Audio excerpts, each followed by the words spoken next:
Well, the first biochemistry kind of thought you have as a kid trying to put on muscle is, what do I have to eat? What's the stuff that's going to make my muscle grow?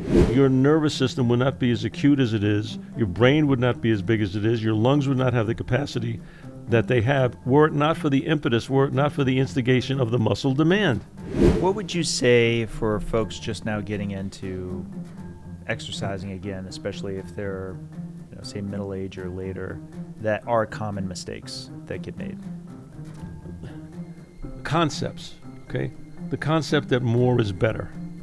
You want to call it luck, and maybe there's 3 other guys that that can eat everything, including the boxes that the food comes in, and they don't get fat or sick or anything else. That's cool. But it's not fair. They say it's not fair. I said, okay, remember this. Fair is a place where you show pigs, okay?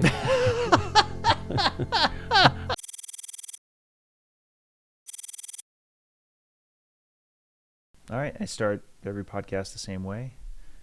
Tell me who you are and what you do. I am Ben Bocchicchio, and I am an exercise guy. So I tell people I'm just an old phys ed major with a couple of PhDs. So been in the exercise field, started off actually as an athlete, but been interested in exercise, fitness, wellness, health for as long as I can remember. And now I'm in my 51st year of practice of, where I've had my own facilities and operations and businesses, and still doing it. I didn't think I'd be doing it this long, but I'm here. And it's going to stop at some day, but it's not today, so. Now, I don't normally ask this of guests, but if you don't mind, can I ask what your age is? I'm going to be 76 in a couple of weeks. 76? Yeah. You're just a few years away from my dad. Yeah. And I bring you up frequently to my dad as an example of the kind of muscle mass I would like him to have, or at least to hold on to. Right. Yeah. Into the later ages, because it's very important, right? Yeah, absolutely important. I mean, as my career, in this business has gone on, obviously I've always stressed the importance. I've studied why it's more important than just, having muscles and being able to lift your suitcase, but the metabolic situation. The last probably, 15 years, I've probably been concentrating on the metabolic benefits of exercise, and nutrition, of course, goes hand in hand with it.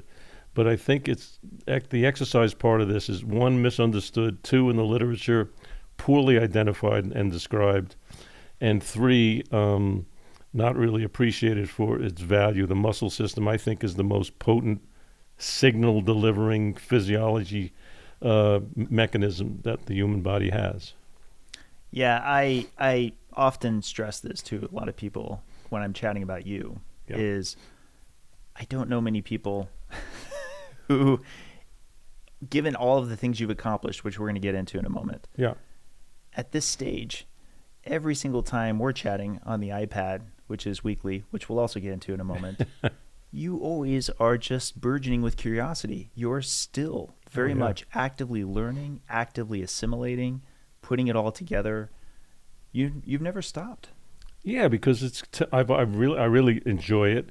It's fascinating to me. It's important to me, and I've made it important, but I think it is empirically important. And more, I'm getting, flowers from people where in the beginning of my career it was like, well, he's a muscle guy, and it's good. Make sure you stay strong so your bones don't break. But then, the metabolic, I saw this stuff just firsthand as a clinician, basically, dealing with people. I said, there's a lot of stuff going on here in our quest for getting stronger, and then at first there was a lot of athletes or athletic type people. And then it morphed into rehab and anti-aging and metabolic health. And I was just lucky. I'm lucky this is what I chose and I got pretty good at. And it now has become accepted as being really important. So apparently I'm more important than I used to be. Well, let's go all the way back. What got you interested in this from the earliest days? Okay. The first thing I remember, I was born in Brooklyn and we moved to Staten Island, which was kind of a little bit rural. Actually, where I grew up was rural more than suburban, even though it's technically a part of New York City. But we had our own house now, and I was like 4 years old, and we had a basement, or a cellar before it was a basement. And my father had an old set of weights down there, which was fascinating to me because I picked up one of the plates, and my first concept of density, I said, oh my God, this thing is so heavy for what it looks like. I remember, I'm 5 or 6 years old maybe. And I asked my father about it, and he said, well, your Uncle Tony, my Uncle Tony believe it or not, was a physiologist, and he worked with Jonas Salk on the polio vaccine, okay, and he was also in the military. And apparently he was what they called in the 30s and 40s a physical culturist. These were guys that exercised, took vitamins, took fresh air. They were called physical culturists. They were, health nuts. That's what they were considered. But my uncle was one of them. And his training partner was a guy named Angelo Siciliano. And the world knows Angelo as Charles Atlas. Okay? Well, Charles Atlas was the first physique dude, businessman, kicking sand in his face on the beach. And he did this training program. And he became strong, and they couldn't kick sand in his face or whatever what the deal was. But in any case, so I had that set of weights. That set of weights, those two guys, my Uncle Tony and Angelo, Charles Atlas, had somebody make them, cast them a set of weights. It wasn't like weights were manufactured and you buy them at Sears or wherever I bought my first set or whatever. And so I had that set, and it was. I remember it was a bar that was cut, and you could see this was kind of handcrafted stuff. And my father said, you wait till you're a little older and I'll teach you how to use it. But before that, I just like to do push-ups and chin-ups and spring sets and hand grippers. And I was fascinated with that. And I was also a jock. I played every sport, some at a fairly high level. Hopefully I'm not, the older I get, the better I was. But I was a pretty fair athlete, scholarship athlete, record setter, and all this stuff in a few different sports. But I loved the training for the sport. I loved the different training for baseball and for football. And then when I got into high school for track and field, I did the field events. I was the smallest shot putter in the nationals in high school. I was like 210, 15 pounds, and guys were like 270, 280. But I was nationally ranked, and I was because that is something where having the weight helps you, right? It helps you, yeah, but being explosive. So my main feature was in lifting weights and running and jumping.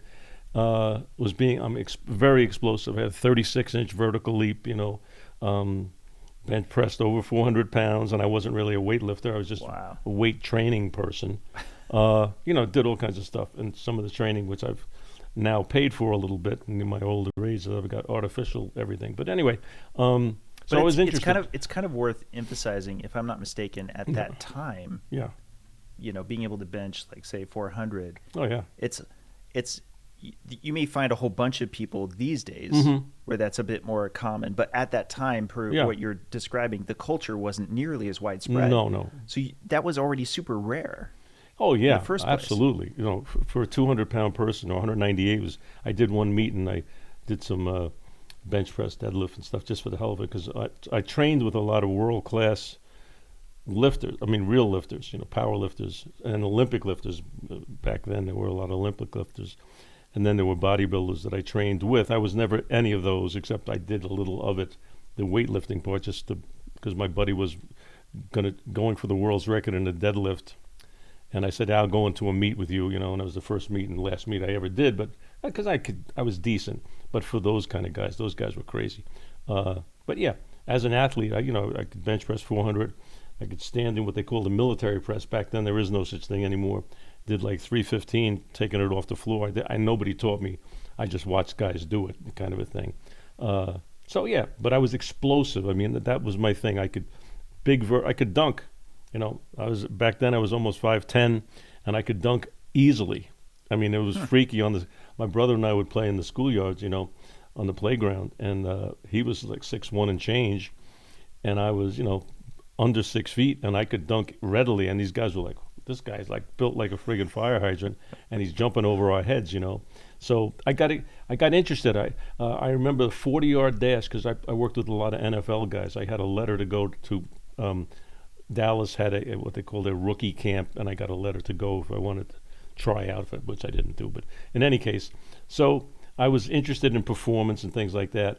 And the thing was to lift heavy weights. And I enjoyed the challenge of, lifting as heavy a weight as I could, running as fast as I could, jumping as high as I could. I did the decathlon in high school.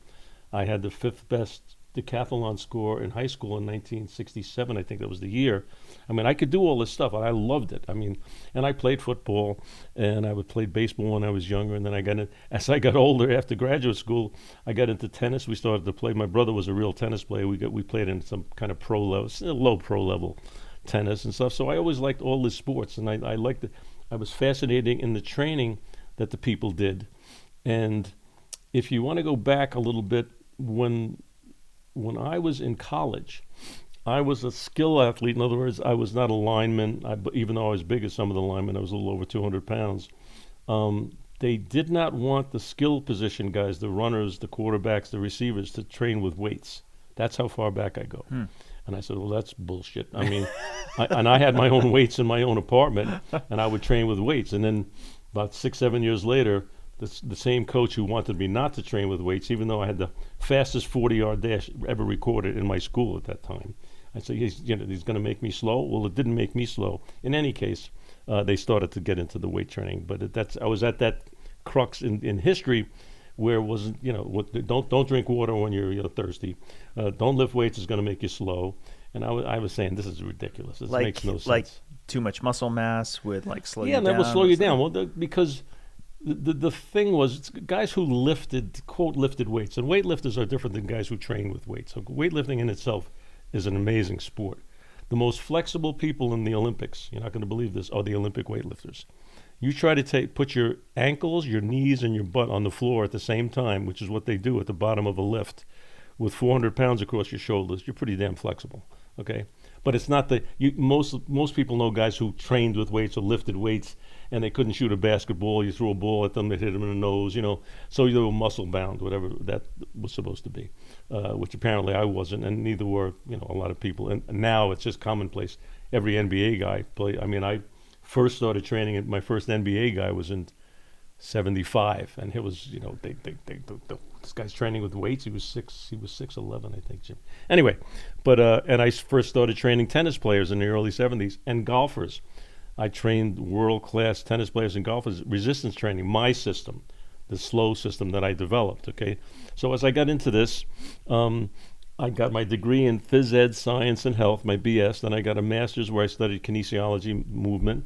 Then I got a PhD in exercise physiology, muscle physiology. And later, because I got into the health thing, I got another PhD in health.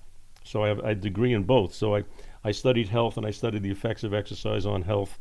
So I think I'm well-spoken, at least, and did my due diligence to get to where I am so I can speak with some reasonable authority, No, it's a lot. It's quite a lot. Yeah. So at what point did you start actually being interested in the biochemistry behind it? I was always interested in the mechanics, and I was and just kind of naturally evolved into trying to figure out, well, the first biochemistry kind of thought you have as a kid trying to put on muscle is, what do I have to eat? What's the stuff that's going to make my muscle grow? We had desiccated liver. I took some supplements that were like, so nasty, okay? But, it was going to make you grow, and what kind of protein did you have, and that started to become a big business with Joe Weider and Bob Hoffman. I'm going back a way, but now, and these guys and Weider became a mega millionaire with Arnold and all these people. But so why is this how do I increase the protein in my muscle, which I know my muscles are made of protein? How do I increase the energy to train hard? How do I, and to recover? So it's chemistry, basically, it's biochemistry, and you learn it kind of firsthand by trying to figure out what's going to be good for me. How can I get an advantage? How can I get the most out of my effort? That was always been my philosophy. Give me the biggest bang for my buck, So that's when I started studying it in high school. Yeah, so the nutrition isn't just something you were interested in. It's quite literally something you need to leverage right now. Yeah, and it became more and more. Honestly, when I first started my first facility, which was very interesting, and I started with these Nautilus machines, which no one had ever heard of, and I started with this slow exercise system. I was like from a different planet, but we got great results. But most of the people that came in they were, I would say, more athletic than not. Wanted to maintain muscle or increase muscle, wanted to lose fat, which I still think is the basic business that we're in, gaining muscle and losing fat. I mean, bottom line, if we pare it down to essentials, and all the things that are involved in that, all the nuance, the nutrition, the sleep, the mental attitude, all these things come as a matter of delving deeper and deeper into the processes that that you're trying to that help you accomplish what it is that you want to accomplish. So, and I keep studying, I keep reading it, and I always had this little kind of a skeptical kind of, I remember my brother and I, who are wise guys, and we were always skeptical. If somebody said, a kid on the block said something dumb, we would go, that's stupid, Or somebody, or even if a teacher, I remember, and I might have got it from my brother, my brother was a life master bridge player, Cornell graduate, but he was like cynical about people trying to tell him stuff that he thought just wasn't making any sense, And I think I got that from him. We would go like, you say this, and this. Even when I studied science, and I had my undergrad degree from Ithaca. Basically, I had a pre-med degree. I needed just, I think, biochemistry was the only thing, and I had a pre-med qualification if I wanted. In any case, and I would hear this stuff, talking about kinesiology, which is movement, and exercise physiology, and say, I don't see this. I mean, I see a lot of this stuff going on, but what you're saying doesn't hold. I'm seeing something different with real people in real time. So I'm skeptical, okay? So I said, nah, I got to do this different. I'm not doing it that way. I'm not listening, So that was my attitude, believe it or not. I'm sure you believe it. But, yeah. And so then I started to look into, for example, Dave, when I did, this is how far back I go. When I did my first PhD, right? And I was making some good money. I had some fitness centers that I... What was it in? What was the PhD in? The first one was in exercise phys, okay? Gotcha. So... At first, and this was a time, and I had some centers open. I opened a fitness center. Nobody knew what a fitness center was. When I said I was going to have a place where people came and they paid me to exercise and we watched them and supervised them, they said, what else are you going to do? Park cars for a living? How are you going to do that? This was in early 70s. There were no such thing as fitness centers. You had the YMCA. You had the lifting dungeons, in the basement somewhere with a bunch of weightlifter guys with, torn T-shirts. And then there was this fitness center. So upside, downside. Upside was there was no competition. Downside was there was no business. There was no entity. Like, what the heck are you doing? What is that? But it grew very rapidly. I had over 100 members, people, and it wasn't that expensive, or at the time it was reasonable. And they came to my facility, and I had discovered Nautilus machines. That's a whole part of this story. I think it's kind of interesting. When I was in graduate school. So I was down in Florida doing my master's, and I saw that my trainer from college, who was a physical therapist, was involved with these Nautilus machines in Florida, which were revolutionary machines where the developer, Arthur Jones, was a brilliant guy, a little wacky but brilliant, designed for the first time machines that he designed to match the strength curve of different muscles. So for example, when you take a dumbbell, its resistance is linear, it's gravitational, it's straight up and down. So when you do a movement with a dumbbell or a barbell, when you're going straight up and down, say at 90 degrees in a curl, it's very effective because the resistance, the gravity, is what we call 180 degrees out of phase, or it's the opposite of the way you're pulling. But when you start a curl, you can move your hand 6, 8, 10 inches and only move up vertically an inch. It's only 1/6 effective. And when you get to here with a curl with a dumbbell, you literally don't even need a bicep to hold it here, because now your torque or your effective resistance can approach zero. So you have sticking points and you have easy points with conventional equipment. So Arthur Jones said you shouldn't have any of these. It should be simultaneously effective in every part of the range of motion. So we designed machines that would actually change the resistance curve to match the strength curve of the human anatomy. This is, I think, interesting because this is how slow training developed. If anybody wants to know the history, and there are a lot of people who say, well, you didn't invent it, you didn't develop, some other guy did. I did. Here's how it happened. When the Nautilus machines came out, they had asymmetrical cams that were not round. So from where the cam rotated, the distance between where the chain, at that time there were chains, hit the cam would change the torque. So in effect, you could change the actual applied resistance of a given weight. 10 pounds could give you anywhere from 2 to 25 pounds of resistance, torque. Okay, that's what matters. And so Arthur Jones developed machines, first guy to develop machines for each major muscle group in the body. A bicep machine, a tricep machine, a lat machine, a pec machine. He designed the machine for each one of those, and he had these cams configured. So I said, that's friggin' brilliant. How did you figure that out? This is the story of how slow training came into history and has now been used by millions of people around the world. Okay, he said he went to a geriatric home and he isometrically plotted the strength curve of these elderly people because they would be purely anatomical. No previous training, no strength training, no sports conditioning. They were just purely anatomical creatures. So he plotted isometrically, boom, boom, boom, boom, boom, made a curve. Then he created a cam to match that curve. Okay? Interesting. Okay, so now I'm a kid. I borrowed money from my parents and my brother. I had a couple bucks from grad school. And I bought these machines, which I couldn't afford.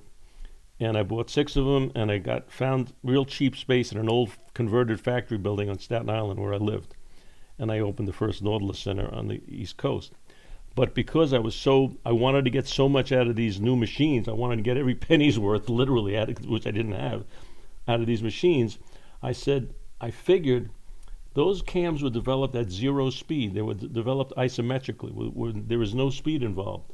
So I reasoned, well or not, but it worked out, that the slower I get, the closer I got to 0 speed, the more I would take advantage of those cams. Because the slower I went, the closer I went to the 0 perfection curve pattern. And that's how slow training started. So I told everybody when they came into my gym, they never saw Nautilus machines, I said, we train slow. That's how you train. And everybody accepted it because could you go fast on a Nautilus machine? Sure. But they never knew it and they never saw it. I said, we go slow here. Okay? And we started getting results, crazy results. So the founder of Nautilus, Arthur Jones, started sending me everybody that wanted to open a Nautilus gym. He says, check this guy out in New York. And then I developed a following. I had, I think, 150 people in 6 weeks, and I had 7 centers, either medical or fitness or wellness or both, by the time I was 27. I mean, these things, friends of mine wanted to open them, and then I went into medical rehab and cardiac rehab and low back rehab using these tenets for the exercise portion. That's another thing that I developed in 1980, I think it was 2. I owned a cardiac rehab and diagnostic center with a bunch of cardiologists and internists. And we incorporated in what they call phase 2 cardiac rehab. Phase 2 cardiac rehab is when you get out of the hospital, you are monitored on telemetry, and we had CCU nurses monitoring them, so it was really kind of medical. But I introduced resistance training to cardiac rehab, phase 2, and that was the first time it was done on a regular basis, and it is now part of the conventional rehab. Whenever you go for cardiac rehab, you have resistance training, and I can explain in detail why that helped, and the results were really great. The recidivism, the recurrence of heart attacks for those guys that did resistance training was so much lower than the average. It was interesting. So let's unpack 2 of those concepts. The first is what you're describing, and I think free weights is a good way to start with recognizing what probably everyone would is, if I grab a barbell dumbbell, yep, and I'm lifting it all the way up to my shoulder, doing a curl. There's a harder part, which is when it's down at the bottom, and it gets easier and easier and easier. The hardest part is when you are lifting the weight vertically. In other words, when the human body moves, finger, hip, anything, it makes an arc. We move rotationally. Okay. Right. Now, in the rotation, say, of a bicep curl, because it's very commonly understood, when your arm is straight down, the torque, the horizontal difference between where the mass is, the dumbbell, and your elbow, which is the fulcrum, okay, is 0. It's in a straight line. So the first 6 inches you move in a curl, you only move vertically 1 inch. That's why it's only 1/6 effective, optimally effective, and that's why it's easy. Once you get up near 90 degrees, when we start to become vertical, where the angle becomes the angle of force, gravity, straight down, and the angle that's needed to lift that force bifurcate at 180 degrees, it's opposite, basically. That's when it's difficult. Once you get past a certain point, it's not difficult here. On the total gym, we have changed that by using pulleys. But on the dumbbell, you get past here, it's gravy.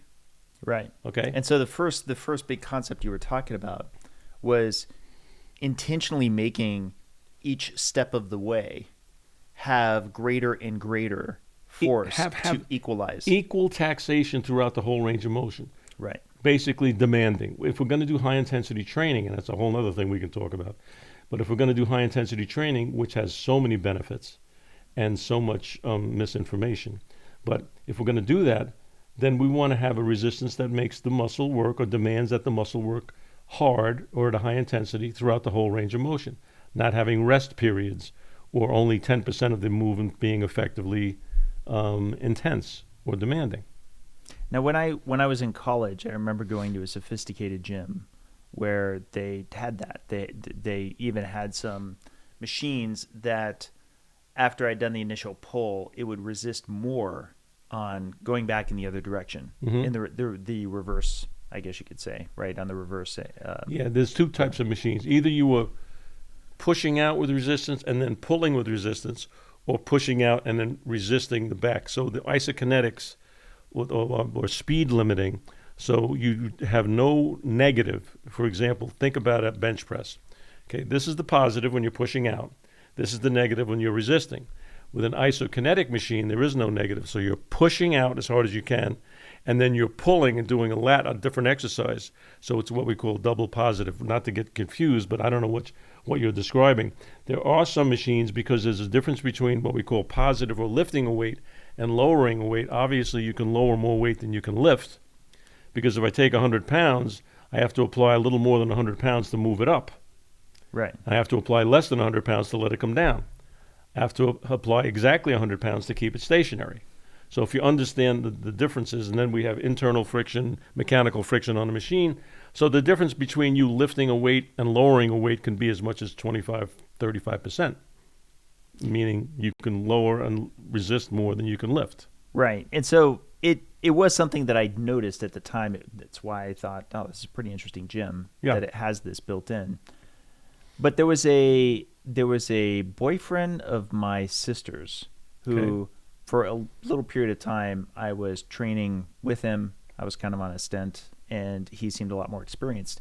And I remember him doing this at one point while he was doing curls. He was doing very slow curls. And what year, about? You know the years?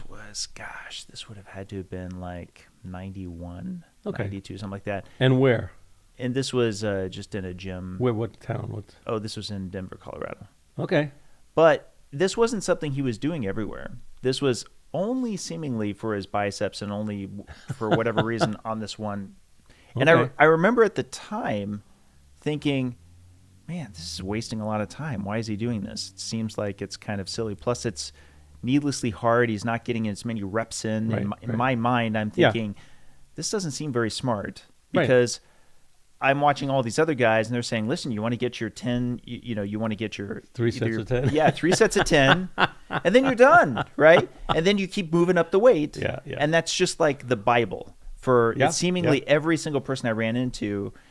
Not that you necessarily had to do it as fast as you possibly could, but that the resistance itself was already determining the rate by which you would do it.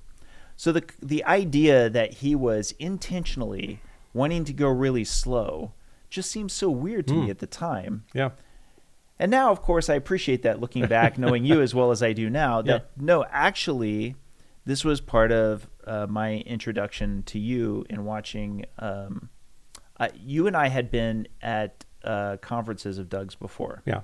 But I hadn't actually seen your talk until we did one of these grand rounds that Doug hosts, which is kind of like it's like a Zoom gathering of folks who get to watch it. And it's great because it's very intimate, and that we also get to like ask lots of questions afterwards.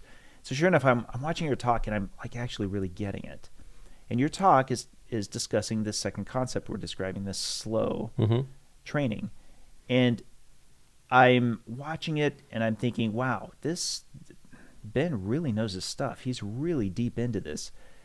And in chatting about this, and also in watching your presentation, I realize it's kind of covering two big things that I care a lot about, that I know a lot of people listening to this care a lot about, which is A, I am a busy professional. I've got so many irons in the fire. How can I just get a good workout in a small amount of time?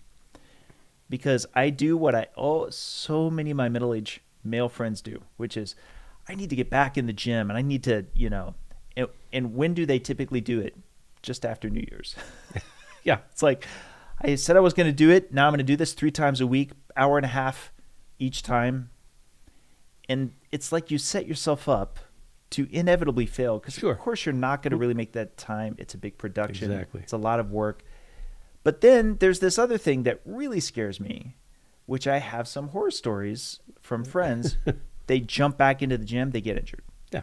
They hurt their back. They tear a muscle. They're like, oh man, I shouldn't have hit it so hard. And so already I'm kind of in a state of fear that I'm going to try my best to get back into it, but because I've gotten older, now I need to be concerned about it. That's literally the two biggest pieces of the pitch that I resonate well with. A, it really is short.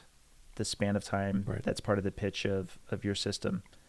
15 minutes twice a week. It sounds unrealistic. It's a gimmick, right? Yeah, it sounds like a gimmick at first. But the other part that I liked was because it's slow, its risk to injury is much, much lower. Yeah. And I've already said this in other podcasts before I finally had you here. It's been life-changing to me. Yeah. It's been a giant. It's the one form of resistance training that I've been stuck with the longest span of time, which is now over 2 years. Yeah. By the way, folks listening, Dave is a strong dude. I mean, the difference between Dave 2 years ago and now, and it wasn't like he was wasting away or anything, but the difference is ridiculous. I mean, he's so much, and I see this all the time, okay? But he happens to be pretty dedicated, and he can push himself, so he's getting the maximum benefits. So there's a number of topics or ideas that you brought up in these questions here, Dave. So historically, we know in physiology textbooks, okay, that we have different kinds of muscle fibers that are required and handle different types of loads, whether they be intense, short duration, long, slow, less intense. Okay, so we have this whole series of muscle fiber strata or types.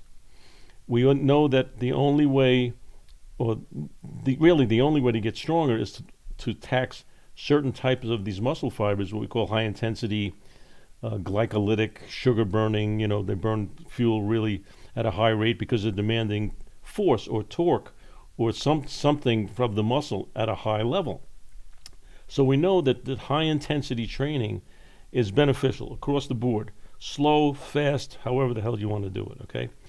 But we also know that in the common application of that concept of high intensity, that usually high volumes of weight, high amounts of weight, very explosively lifted, because you can't lift heavy weights without using some kind of force normally. If the idea is to lift a heavy weight, then you have to make the weight as light as possible so the muscle can overcome it.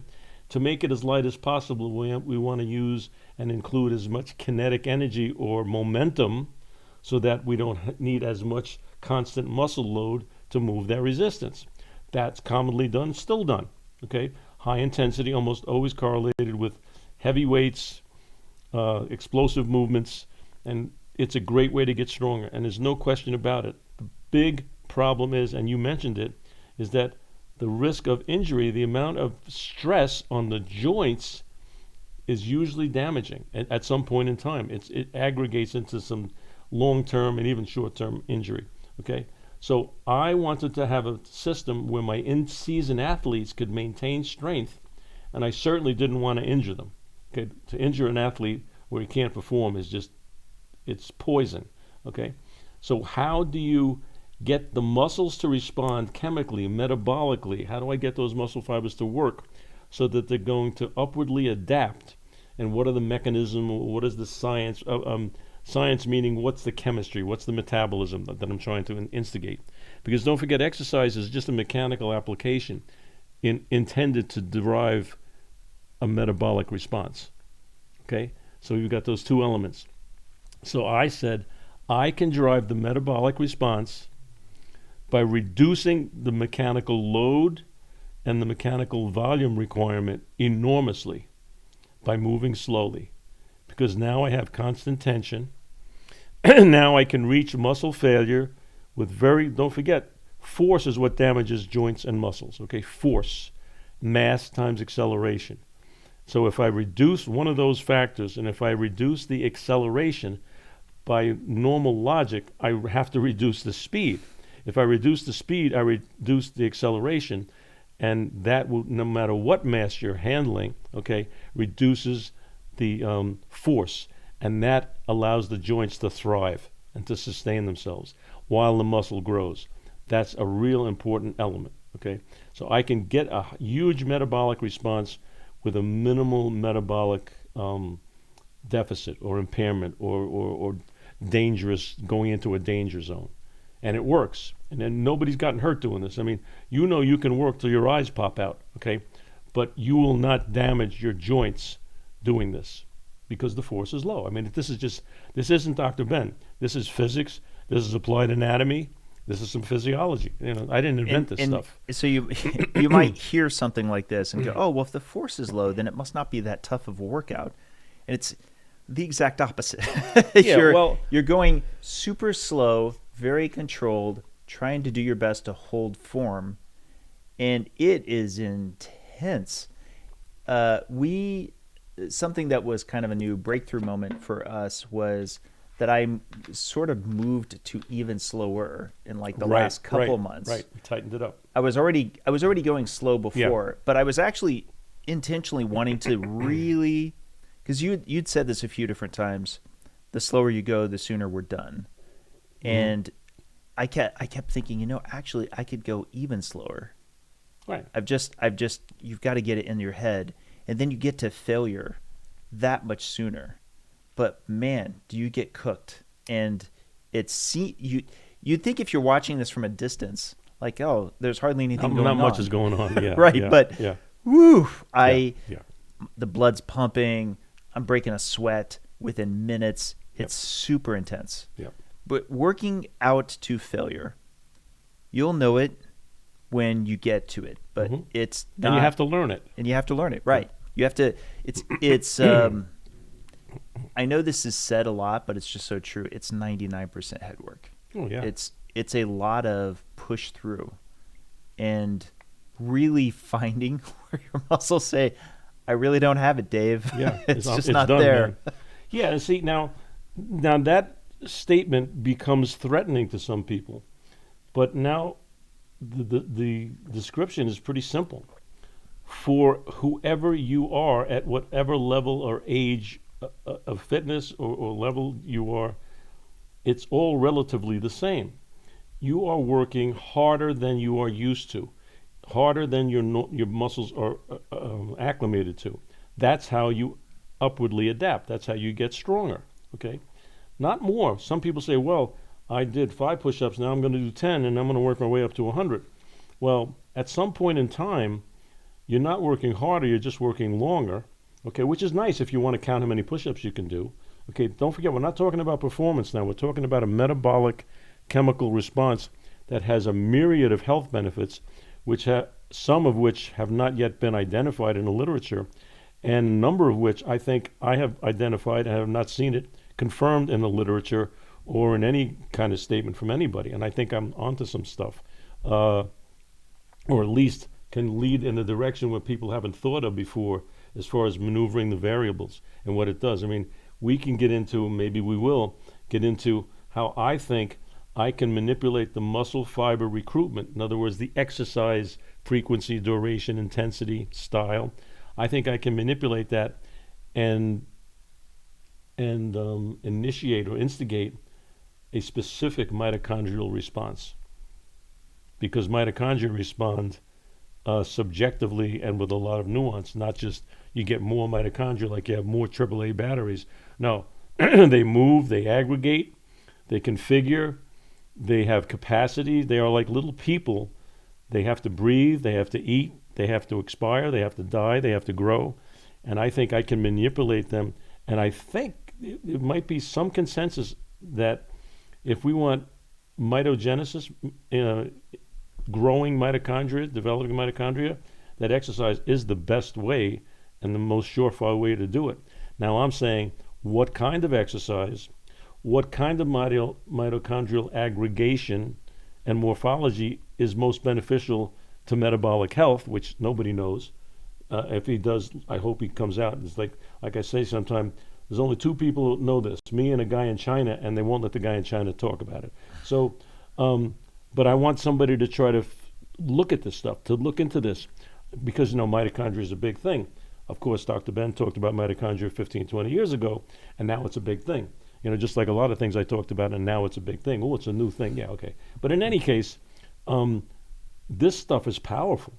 I mean, it's not just, and we know now that the studies show the number one correlative to longevity is muscle strength.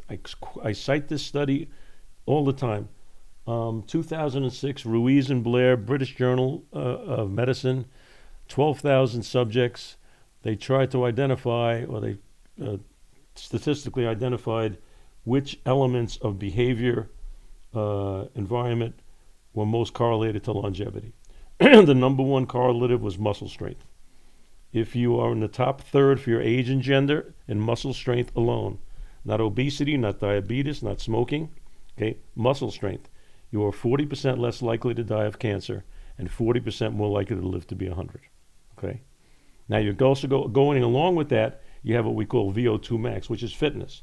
But I contend, even to some of my more brilliant, at least in their own minds, people in the business, that VO2 max, which measures oxygen utilization capacity, can be attained most proficiently and to the highest level doing exactly what we're doing, what's called strength training. Okay, and there's a whole nother topic to go into, how we can increase VO2 max, not with this zone 2 training, which I think is lovely, okay, and I've heard some really very brilliant, I think, scientists also who happen to be endurance cyclists or runners, so they have a bias that's unbelievable, because all they're thinking about is the Tour de France, and I'm thinking about the Tour de Life, and how people will increase their health, their metabolism, their longevity, their health span. That's what I'm looking for, okay? And I think you can manipulate that exercise down to very little exercise introduced at an interval kind of a training like we do. So here, let's get into another topic, HIIT, high intensity interval training. Okay, big thing. Agreed across the board, very, very productive for VO2 max, for strength training. Okay. And this is where explosive energy tends to be a big asset, right? Well, when you say explosive energy, I'm not sure. I don't understand. But well, no, just like with what you were talking about before, and that was an asset you had from early on. Yeah, that was genetic. Yeah, okay. But but I mean, even aside from genetic, that's a common feature with HIIT, right? With high intensity interval. Yeah, you training. do high intensity interval training. Conventionally, is you get on a treadmill, you get on an elliptical machine, you go really, really hard for 20 seconds, you back down for 40, and you do 10 of those intervals. And it's been shown that that's very productive exercise. Great book on the subject. 1 Minute Workout, Martin Gibala, Gibala, up in McMaster, is probably, I think, the world's leading authority on interval training. Great book. The 1 Minute Workout. Okay. Anyway, so we found that you can produce VO2 max, okay, which is the oxygen consumption. How much oxygen that you breathe in can you utilize at the site of the working muscle? And it was always thought that you had to do a lot of training and a lot of what we call zone 2 base training and build a base, because those proponents said the wider the base, the higher the peak, okay? And I said, being a wise-ass Italian guy from New York, I said, okay, how about this one? The higher the peak, the wider the base. Doesn't work that way? Maybe it does, and it does.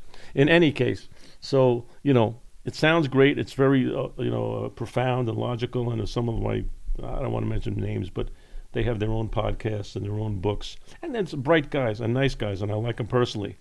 But I just think they have a bias because they are endurance cyclists and runners. And I have a bias but I did everything. I did a decathlon, so I did distance running. I did explosive stuff. I think I have my head on straight, and I was I distanced myself from my bias, which all of us must have. If you experience things repeatedly over 50 years and you don't have a bias, you're an idiot. Okay, so you have to, you have to learn something. But I think, again, and it's a question. This drives me to study. Can I manipulate these mitochondria to our advantage? These energy deliverers, these signalers, these powerful signalers of all things health. Okay, in an efficient, productive, safe, lifelong adherence kind of a way. And how do I manipulate the variables of my discipline of exercise? That's what I'm all about. And if somebody shows me a better way, I'm the first guy there, baby. I'm on it. Okay, I'll try, and I've tried a lot of stuff, believe me. But that's what we're about, learning. But for example, let's go with the concept of high intensity interval training. We know it's good across the board. Everybody says yes, you should do it. Some people say you should do it as part of something else. Some people, that's all you need to do. But we know it's very productive, very beneficial. Okay, so let's think about what goes on. Understanding when we work muscles hard, the actual physiology, the chemistry that happens is self degradating. In other words, the harder we work for the longer the amount of time, the less we're capable of working hard and long. Okay, if I ask you to sprint, you can't go a mile. So let's take an interval training on a treadmill, and we go 20 seconds, we blow it out, we sprint, then we walk for 40 seconds, and we're 20. So we do 10 of those. Okay, the last 4 or 5 are hard as hell, demanding, breathing, crazy. Okay, but I don't describe high intensity exercise as how hard it is. I give you a pick and a shovel, I'll tell you to dig a 40-foot trench 6 feet deep. That's hard as hell. It's not high intensity exercise. Okay, it's how we recruit the muscle fibers for what length of time, and what are the metabolites, what are the byproducts that we are producing, and what do those byproducts signal for the rest of the systems that will adapt to this impetus. Okay, that's high intensity, that muscle fiber recruitment. It may be difficult, it may be exhausting, okay, it may be hard, but that's not what describes it. What describes it is how we recruit, the patterns by which we recruit muscle fibers to what point of exertion. That's high intensity. So go back to the 10 intervals on the treadmill, the 5th interval, the 6th interval, except that hard as hell. I contend they're not high intensity. Why? Oh, but I can't work any harder. That's true. You can't work any harder because you can't work hard at this point. You have pre-exhausted those muscles to the point where working as hard as you can is not recruiting the muscle fibers in the context that is necessary to instigate the high intensity physiology we're trying to instigate. So what do? This is why I think my high intensity is superior. I do my intervals this way. I do my first interval with my quadriceps. Work a fresh set of muscles as hard as I can until they fail. Then my second interval, in the same time you would do a second interval on the treadmill, is my hamstrings. I work that fresh set of muscles as hard as I can. A fresh set of muscles can work hard, okay, and make more demand on my global support systems than the 7th or 8th iteration of running on a treadmill when I'm exhausted. Then my next set is working my lats and my traps, my upper back. Then my next interval is my shoulders. So now we're using fresh sets of muscles to work hard, which they are primed to do, as opposed to pre-exhausted sets of muscles. Because on the treadmill, you're using the same muscles on every interval, okay? You don't think they get fatigued? You don't think there's a deficit from the 1st to the 7th or the 8th or the 9th or the 10th? Very difficult to do interval. But as far as the capability of taxing these muscles as hard as they can, you can't. It's not going to happen. It's not. Is it hard? See, this is where you get into this, well, high intensity is dangerous because you're dying, you're breathing, you're sucking wind. It's hard because it's demanding on the physiology. and the physiology that this high intensity demand produces is inhibitory to continuing. We have an anaerobic and an aerobic kind of yin and yang, and what I'm trying to do is to get both of those systems to work maximally. And in the literature, they say, well, you can't do that. You can do it. You can increase VO2 max endurance and the fibers involved, muscle fibers involved, and high intensity strength, the muscle fibers involved at the same time. Okay? The reason it is so demanding is because you have these counter forces trying to work maximally. Okay? You've got resistance on either end of this yin and yang. And once we combine this load time, how long is the muscle working, with the intensity, we're working to failure, and then we can do this globally for a set for 7 or 8 exercises. You're using all the major muscle groups in your body when they're fresh. I think we have a geometrically more progressive approach to conditioning. Well, much of the horror stories I was just mentioning, in fact, I think at least 2 examples I can think of originated from friends that were jumping into it and jumping into HIIT. Yeah. We're jumping into high intensity, which is part of why, like what you were saying was making a lot more sense to me, because HIIT has that demand of mechanical hyperactivity. Yeah, but if you really, if we semantically designate that high intensity has everything to do with muscle fiber recruitment and the patterns at which we demand the muscle to work, as opposed to being hard, okay? Again, working on a chain gang is really hard, exhausting. It's not productive exercise, okay? The delineation and the definitions in the literature, I think, are poor. I don't think, and is it just heart rate? Of course not. That's the only way your body responds, by increasing heart rate. What about your respiratory rate? What about your lactate production? What about your lactate clearance? What about your neurological inhibition? I mean, these things are all happening, not just to do with your heart rate. In fact, many people can work at the same level of demand at a lower heart rate because they increase what we call their stroke volume. A guy your size or my size, probably to deliver X amount of blood per unit of time, can do 2 things. He can beat the heart can beat more frequently, or the heart can produce more volume of blood flow per beat. That's called stroke volume. And those are 2 different adaptations, but probably combined, there's some ideal sweet spot. But just if you're telling me it's just heart rate, that's all that matters, race car drivers get their heart rate up to 180. So what does that mean? You got adrenaline, you got all these things. Is that muscle fiber recruitment beneficial for VO2 max? I don't think so. Not maybe a little bit, but not optimally. Okay, so beware of, and that's in the literature. The literature, Gary Tabb, you interviewed Gary. Gary I know very well for a long time. Okay, Gary says the literature in the nutrition science is a joke. You think that's a joke? Look at the literature in the exercise sciences. I just heard a gal who I really respect, nice gal. She's an exercise. She's I don't want to identify her, but she I think has a great idea of how an MD, a doctor, can diagnose conditions based on exercise tolerance, and can reverse some of these conditions just based on physical performance function, okay? So in other words, if somebody comes into her and has diabetes, well, she can say, I think they have diabetes because, their blood sugar's up and all this other stuff, and they don't eat whatever.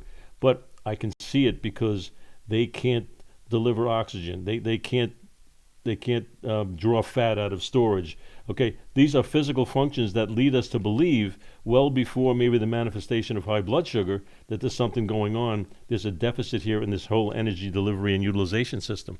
Anyway, so she said, and again, not to give it away, but she did a talk, which was a nice talk. I really liked that she came from diagnosis from this position of performance a little bit, and not, athletic performance, but physical performance is a difference.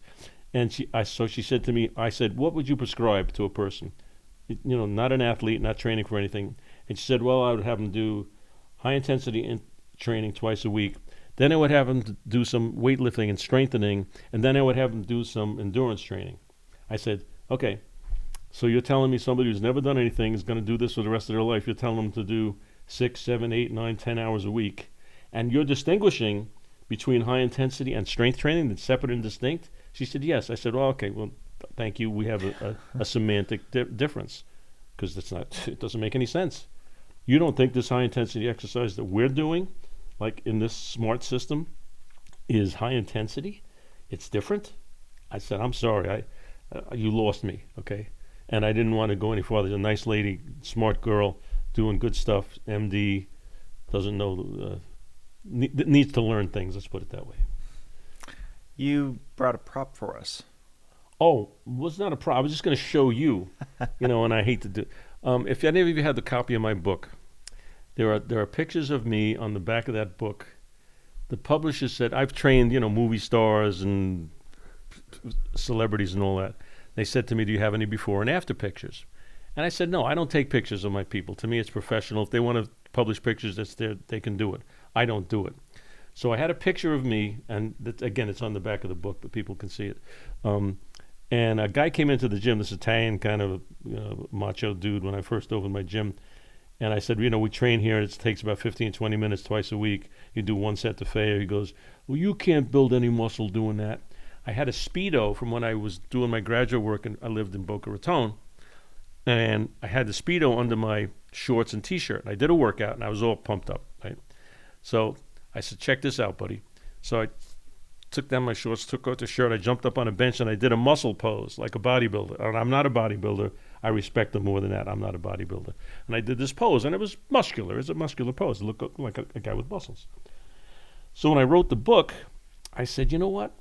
That was when I was 25. When I wrote the book, I was 65. I did the same pose, right, as a gag, and I said to the publishers, this first picture, that's a picture of me before I got old, and this is after. So this is my before and after. I sent it as a gag. They put it on the back cover of the book. Wow. Okay, so it was like, oh, geez. But this is another picture I was going to tell you. Like, I tell people, listen, I used to be, bigger and stronger and younger, of course. I said, this is a picture, famous picture of me that when I lived in Florida and I was lifting, my nickname was the Hulk. This is before Lou Ferrigno, who I actually trained with years later. And I had a little red Volkswagen with a Hulk license plate.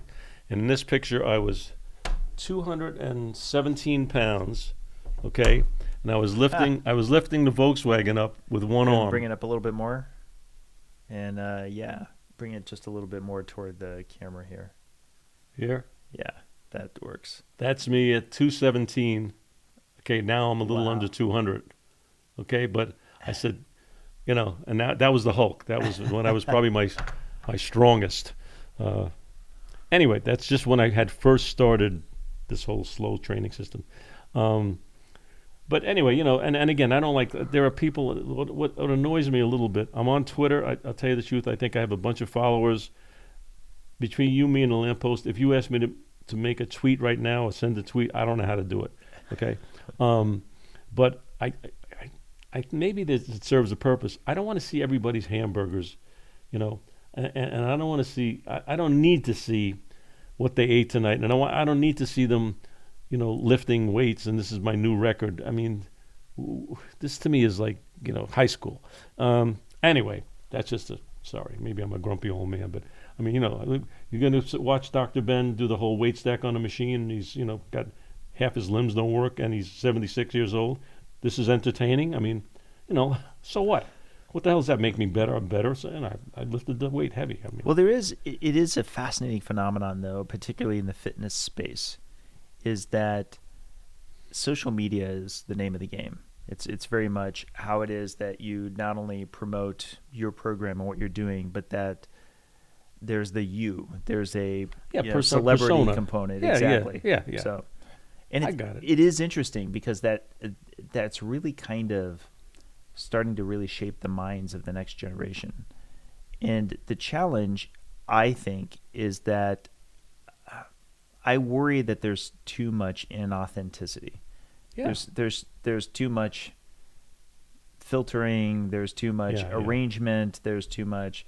certainly whenever I watch somebody doing like what I ate in a day, I Yeah, go, yeah, was it really something you would typically eat in a day, or is this a pageant? yeah. Where it's like, Yeah, here are yeah. things I might eat, but I am kind of working it out to where it's all the things I would probably want to eat that can be more acceptable if I put it out online. And by the same token, with regard to fitness, I mean, how often are people putting up when they were failing something? Right. When, they didn't have the best workout day, for example, or something like that. No, I got it. I mean, yeah. Again, that's all Park Avenue, shtick. And again, to make claims, or I hope that the consumer becomes a little more educated. But human nature is, and you know this, and everybody knows this. If there's a pill or there's an injection that can make you lose weight, what is that all about? That it's going to be very popular, okay? And if I say my system or my program is the best program, now, here's an interesting historical kind of reference. This program has been around over 50 years, and there are people that have been doing it for 50 years, 40 years, 30 years, thousands of them, okay? I think that's a pretty good indication that it's got some validity. And it's not one of these, every 6 months there's the newest, greatest. This actor got to be in the Marvel movie because of this workout, or this secret ingredient, or this stuff. I mean, why is it necessary for there to be a new, greatest, and latest every 6 months? Okay, I mean, is there no empirically good stuff, or is it just, let's try it because the other shit didn't work? I mean, Yeah, I bring this up with drugs all the Yeah, time. Is yeah. what is a drug, for example, that's extended human life that most of us should have? And the key is most of us, because for sure there are some drugs that help particular populations of absolutely. people where there's like a mutation or something like that. Yeah. And to what you were kind of alluding to, such as injections, now Yeah. there's the GLP-1 Mhm. agonists and so forth. Yeah. But that seems to be addressing a problem we created in the majority. Absolutely. Right? No, yeah. No, So yeah. we're still kind of stuck. And I don't even know if I want to say stuck. We're still needing to have that level of self-awareness for how much these places where we've diverted from the lifestyle all of our ancestors going back millions of years were adhering to, were in the environments of, getting a lot more sunlight, moving more, Yeah. lifting things more. And we found a way to get into cubicles and to get away from the sun and so forth. And sure enough, we have some chronic problems with like low vitamin D and poor diet. That's all the more reason to recognize how it is that we can get back and why we should get back. I got, started with you 2 years ago, and this was after a number of failed attempts to try to get into that mode. So to your larger point that you were just making, who gets on a program, who gets on a diet and is able to stick to it? That's a big, starting something means nothing. Right. If you're going to be off it in 6 months or a year. If it is something that sustains, that makes me much more of an advocate for it.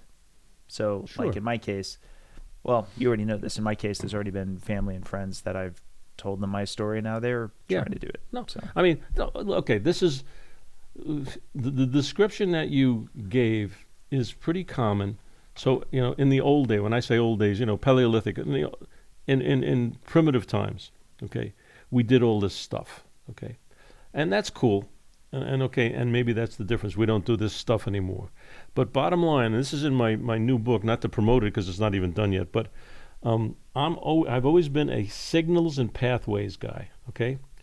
So what was it that those behaviors signaled, and what pathways did those behaviors instigate that fostered this level of health that now is degenerated into ill health because we don't stimulate those pathways and have those same signals, behavioral signals, okay?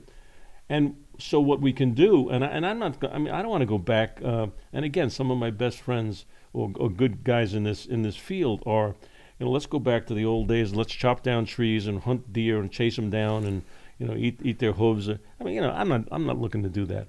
I'm looking to make sure that those the DNA that we have, I think, developed as powerful signaling proteins that fostered the survival of the species. That's all I think DNA is. A bunch of signaling proteins that are baseline for humans that survived, okay? So if we can signal through our behaviors and environments the pathways that will instigate what we call a higher level of fitness and a lesser level of illness, if we can do that, there's a modern way to do it. There are modern ways. We don't have to go back. We don't have to chop trees. We don't have to slaughter and chase animals down on foot. But what are the pathways and what are the signals that those pathways have instigated that kept us, quote, healthy, or at least away from the ill health that we now endeavor to try to reverse? I mean, what pathways now do we have to do? Okay, say is there a GLP deficit, and so now we're recovering by adding this GLP agonist, or is there something that the GLP fostered with regard to a signal or a pathway that was beneficial? Okay, and that to me is the study. Let's study that. I mean, I'm all for developing something that's efficient. I mean, I want the biggest bang for my buck. I mean. But it is a challenge because there is such a genuine desire to get there through a pill, through an injection. That's great, but I mean that's human nature. By nature, people say, well, we should get back to a natural. If we got back to what was natural, we'd take the nicest looking woman on the street, grab her by the hair, and take her into the backyard. Or we just somebody had food we wanted, we just take it from them. That would be natural, okay? So in a civilized, organized society. I'm all for making improvements, okay? But understand what are the things that are going to provide us to make up for the deficits that our modern lifestyle has created, okay? There's stuff that we can do. There are some drugs that work. I'm sure that they work, okay? There are some hormones that work. I'm sure they work, okay? And human nature is lazy. I mean, people don't do things unless they have to do them. I think that's how we survived. I think there is another factor though, which is the culture of medicine itself. Yeah, I would love it if medicine was actively encouraging lifestyle interventions. Yeah, but that's no. Philosophically, no one can disagree with that. I got it. And this isn't to say that it's like doctors never bring it up, and I don't want to paint with too broad of a brush. Right. But I think a lot of doctors right now, with themselves concede, is that there's not as much attention as there probably should be on nutrition and exercise. Of course, no.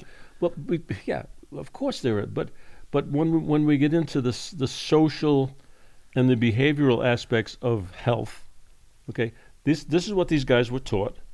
This is how they are, quote, successful. The metrics by which they measure success are dubious, right?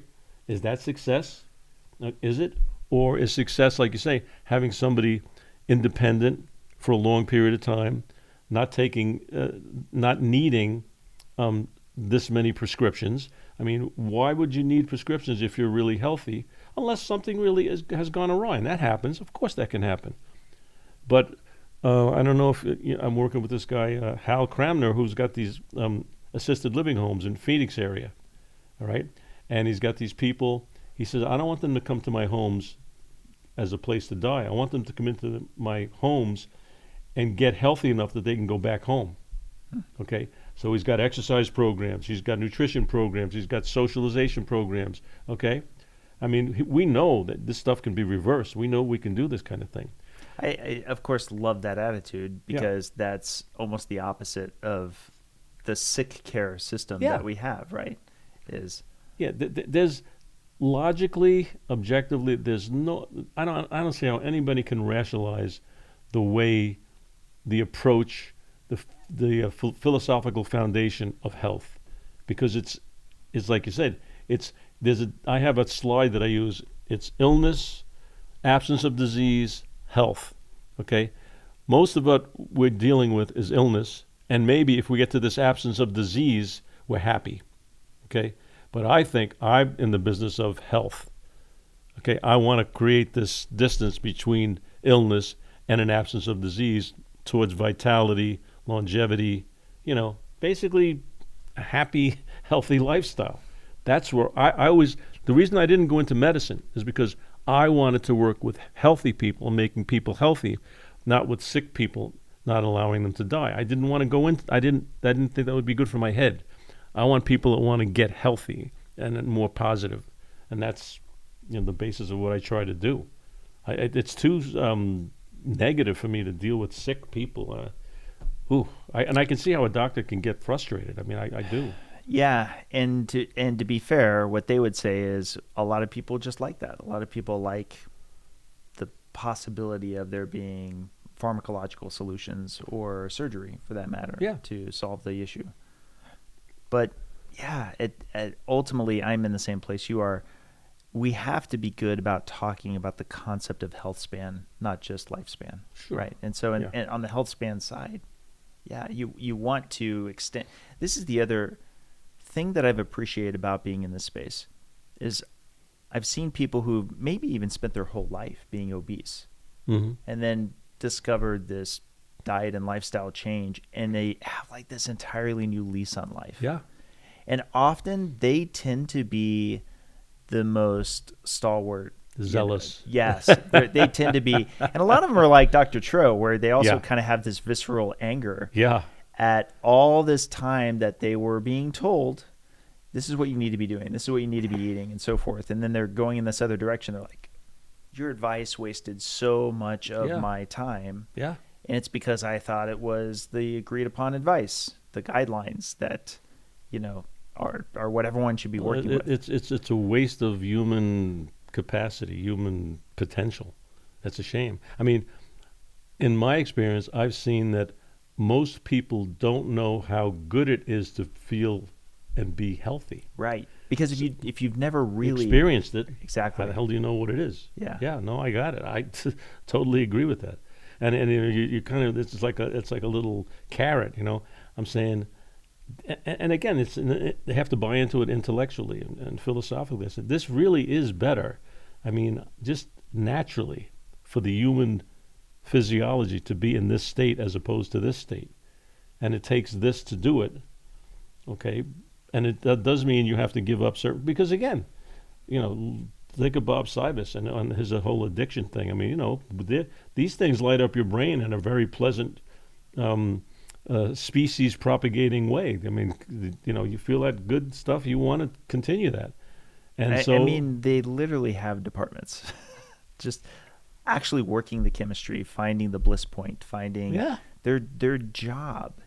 The job within food companies, the vast majority of them, is to try to find the way to make the food as palatable as possible, to the extent to where you just want to keep eating it. You don't want to stop. Yeah, of course. You remember the old, I bet you can't eat one? Well, that's true. Yeah. You really don't want to. I know it for myself with certain things. It's like, God damn, this is kind of cool, but so it becomes, it's a battle, but it shouldn't be that critical. It's the teaching.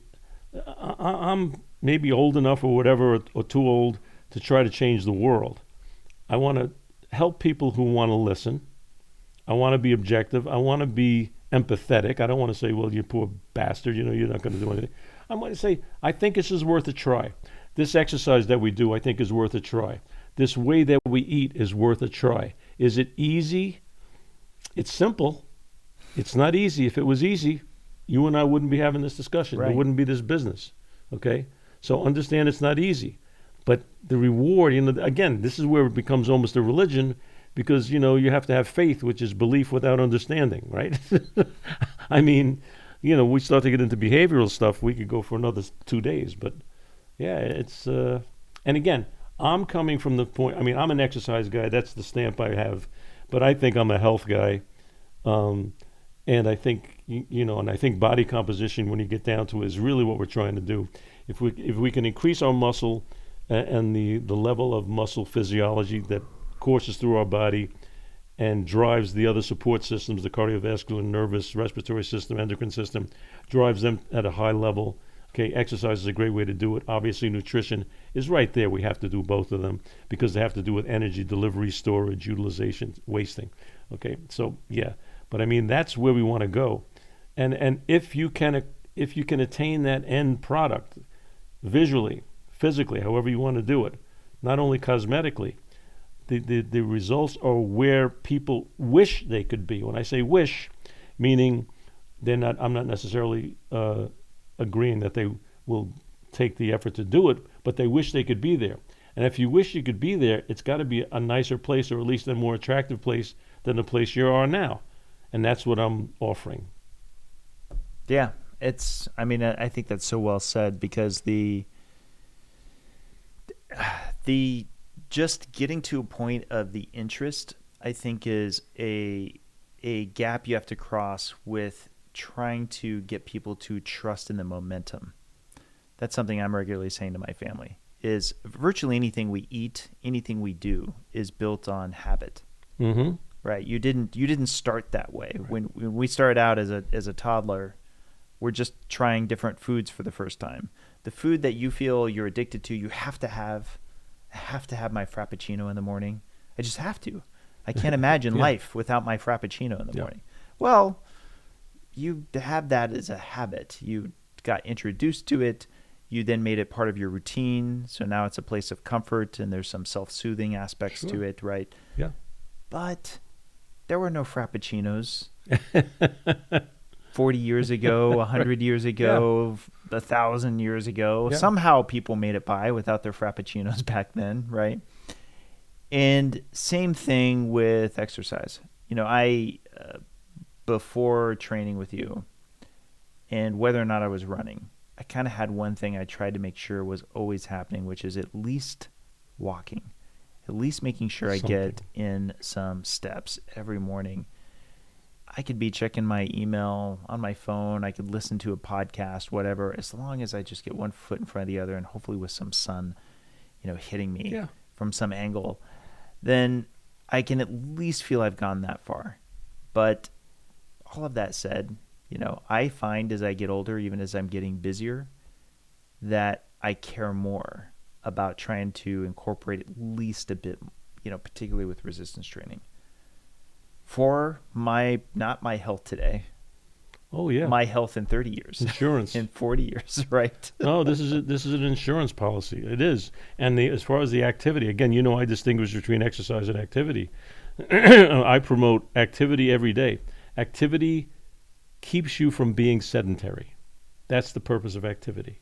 So moving, walking the dog, getting outside, getting some sun. I take a walk every day, okay, without my shirt on. Most of the time I can do it in Phoenix and Scottsdale, to get sun and to keep me ambulatory, okay? I play golf, I ride my bike. I've got 160,000 miles on my Schwinn Airdyne. Been doing it forever. I do it every day while I'm watching the news or a game or something. And then sometimes I'll do some hard intervals, but once a week. And I do my 2 sessions a week with my 14, 15 minutes. Okay, what's the minimal amount of activity / and exercise that I can do to get me the maximal benefit? Pareto principle. Okay, let me do the 20% that gets me 80% of the bang for my buck. That's where I'm at. Only because I've dealt with human beings for most of my life, being partially human according to most people. But I mean. And they will not tolerate something that is obligatory and negative and, oh my God, I have to go do it. They want to get it done, okay, and get the benefit from it and then get out of Dodge, okay? And that's what I think we offer, and my whole system offers. Yeah. I mean, again, would it be great if you could do a couple hours of Zone 2 training a day? I guess. Is it necessary? I don't think so, okay? Is it fun for the people to do it? I hope so, or else the sadists, masochists. Well, again, it for somebody like me, it gets me away from the cycle of try really hard for a few weeks or maybe a few months and then give up. Yeah. Because if it's something like that, if it's like Zone 2, if I need to go to a gym for it, okay, then I need to be sure I've allocated enough time in the calendar. Yeah. Ooh, I can't take a meeting on that day because of this. You know what? I'm going to go ahead and move that to the end of the weekend. And then after a while, it unravels, and then it's just gone. Why? Because my standard was so up there on trying to make for that amount of time. And yet right now, every time we're meeting, and it's on my iPad, and it's up here at the loft, literally Yeah. at this house. I'm throwing on a sandbag jacket that's like 40 pounds. Right. That I'll be straight if I was on the same inclines and I was wearing that, that jacket after we'd first met. It was that Yeah. first. There's no way. Yeah, There's you wouldn't, absolutely you wouldn't no way. move anything. You Wouldn't be wouldn't go moving anywhere. anything. No, it's that strength that I've built has been not only built but maintained over the last I guess it's been 2 years. And I try to emphasize this to other people who I'm talking to this about. So I'm saying, think about it. There's that, and then I've still had some periods of time where I've had to miss workouts, Yeah, right? sure. Life. But it still is maintained, and that's so meaningful to me. You hear a lot how it's very difficult to put muscle on in your 50s, and I'm coming up on 52, which is crazy. But but I can vouch for the fact that it is harder, but it's not impossible. I have put on muscle since we started. Oh, yeah. And Dave, I have people that started with me when they were 75 and are now 85 and have been doing this, and they are still putting on muscle, visible muscle, okay, Yeah. and measurable muscle. So Dr. Benism, if you have function, you can improve upon it. Okay, it's Right. that simple. But that can't be the standard anyway. In other words, it's not like I have to look like a Marvel superhero Yeah, tomorrow. The main thing is the major themes we were discussing: longevity, keeping your wits about you, just things like cardiovascular health. yeah. It's so worth it to just get in some resistance training every week at least. Yeah, that's a whole new thing, but not really, is that we know that there are certain growth factors in the brain that are vital. One is BNDF, brain-derived neurotrophic factor, okay, and VEGF, vascular endothelial growth factor, that are prominently and in an exaggerated manner enhanced and upregulated through high-intensity resistance training. In fact, if you're seeing all the Alzheimer's stuff, it used to be make sure you're active, exercise, get out and take your walk. They're all including resistance exercise. So all I'm trying to do with that is let's now get this resistance exercise into a very behaviorally palatable form so that we can derive the benefits, signals and pathways. Okay, send the signals, drive the pathways, keep these astrocytes, keep the brain cells healthy for longer, and this stuff does it in spades. And I can go over all the physiology, the biochemistry, but it happens. Okay, and the literature is rife. I'm sorry, the literature is rampant. It's more and more and more and more that we know. The brain responds to these intense demands. When did the brain develop in humans? When did it have to be working at its highest level of efficiency? When we were doing something like hunting an animal to get sustenance or running away from a predator. So these high levels of physical demand incorporate brain activity, okay, that really developed the human brain to the high level that it is now. Very interestingly, again, we can go into the whole brain thing. The optimal, most efficient speed of walking for human beings, 4 feet to 7 feet, okay, is about 3.3 to 3.7 miles an hour across the board. That's when they're most efficient, get the most miles per gallon, okay? Coincidentally, at that speed range, the cognitive ratio of what we can absorb is highest, most efficient at that speed. Okay, so it tells me that as a species, when we moved, this is how we moved. We didn't go so fast that we weren't aware of subtlety and nuance that might be dangerous around us. We didn't go so slow that there was not enough information to really stimulate and to keep us active. That's hardwired into our DNA, okay? That activity, that level, that brain stimulation has a sweet spot. And again, we can attain that by just some basic, simple activity and this high-intensity exercise in a palatable behavioral package. What would you say for folks just now getting into exercising again, especially if they're, say middle age or later, that are common mistakes that get made? Concepts, okay? The concept that more is better, okay? Again, not necessarily, and probably not unless we're talking about walking 400 yards instead of 200 yards. But once you get to a very modest level of fitness, okay, more is not better. Intensity is what we have to go after. Not more exercise, not doing more, doing harder exercise. That's what's going to stimulate the upward adaptation.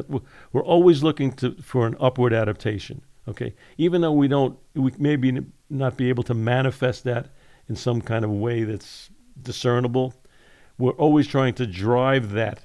Just the mechanism of the exercise that particular day drives benefits, whether they can be manifested or seen as lifting more weight or running faster, whatever. That's performance. That's something different. But when I do and you do these workouts, we are doing good stuff for our bodies. And at some point in time, and at some point in age, we can see a difference in performance. That's great. But as you get older, like I'm 76, going to be 76, I'm not getting much stronger. I'm telling you right now, I'm not stronger. I mean, I have mechanical issues and stuff like that. But I'm sure as hell not losing it at any kind of a rate that's discernible. And I hope the day before I die or the day after I die, I'm still doing it, just to make sure I'm dead. So, yeah, I mean, to be fair, this is kind of what I've said to both my parents, is sarcopenia is a thing. Yeah. You've got to be mindful of it. Mm-hmm. And you don't have to think about it in terms of putting more muscle on, but you should at least be thinking about keeping muscle on, right? and Yeah. trying not to let it get lost. And making the muscle more active, making Right. the muscle send the signals that are beneficial to your brain and the support system. Your heart would not be as big as it is. Your nervous system would not be as acute as it is. Your brain would not be as big as it is. Your lungs would not have the capacity that they have, were it not for the impetus, were it not for the instigation of the muscle demand. Why would you need a heart that can pump 15 times higher than normal, than at rest, if there wasn't a physical demand? Why would you have to breathe in oxygen at 10 to 15 mets higher than, because of the physical demand. So the physical demand increases the capacity, or at least maintains this capacity, not to degenerate from poor or non-use. Yeah, and a lot of the concepts of hormesis follows that as well, which becomes super relevant. There's, what could be problematic if you were maintaining at high levels. So you really were, running breakneck speed as fast as you could at all times. Right. That could be an issue. But to the degree with which, and that's kind of, a lot of what resistance training is itself, is you're inflaming yourself, but it's on purpose. It's because you're actually ultimately taking steps that ultimately result in muscle repair and growth. Yeah, what I tell people is we are creating a safe emergency when we do these workouts. We are creating a life and death demand without the possibility of death. Right. Or probability of death.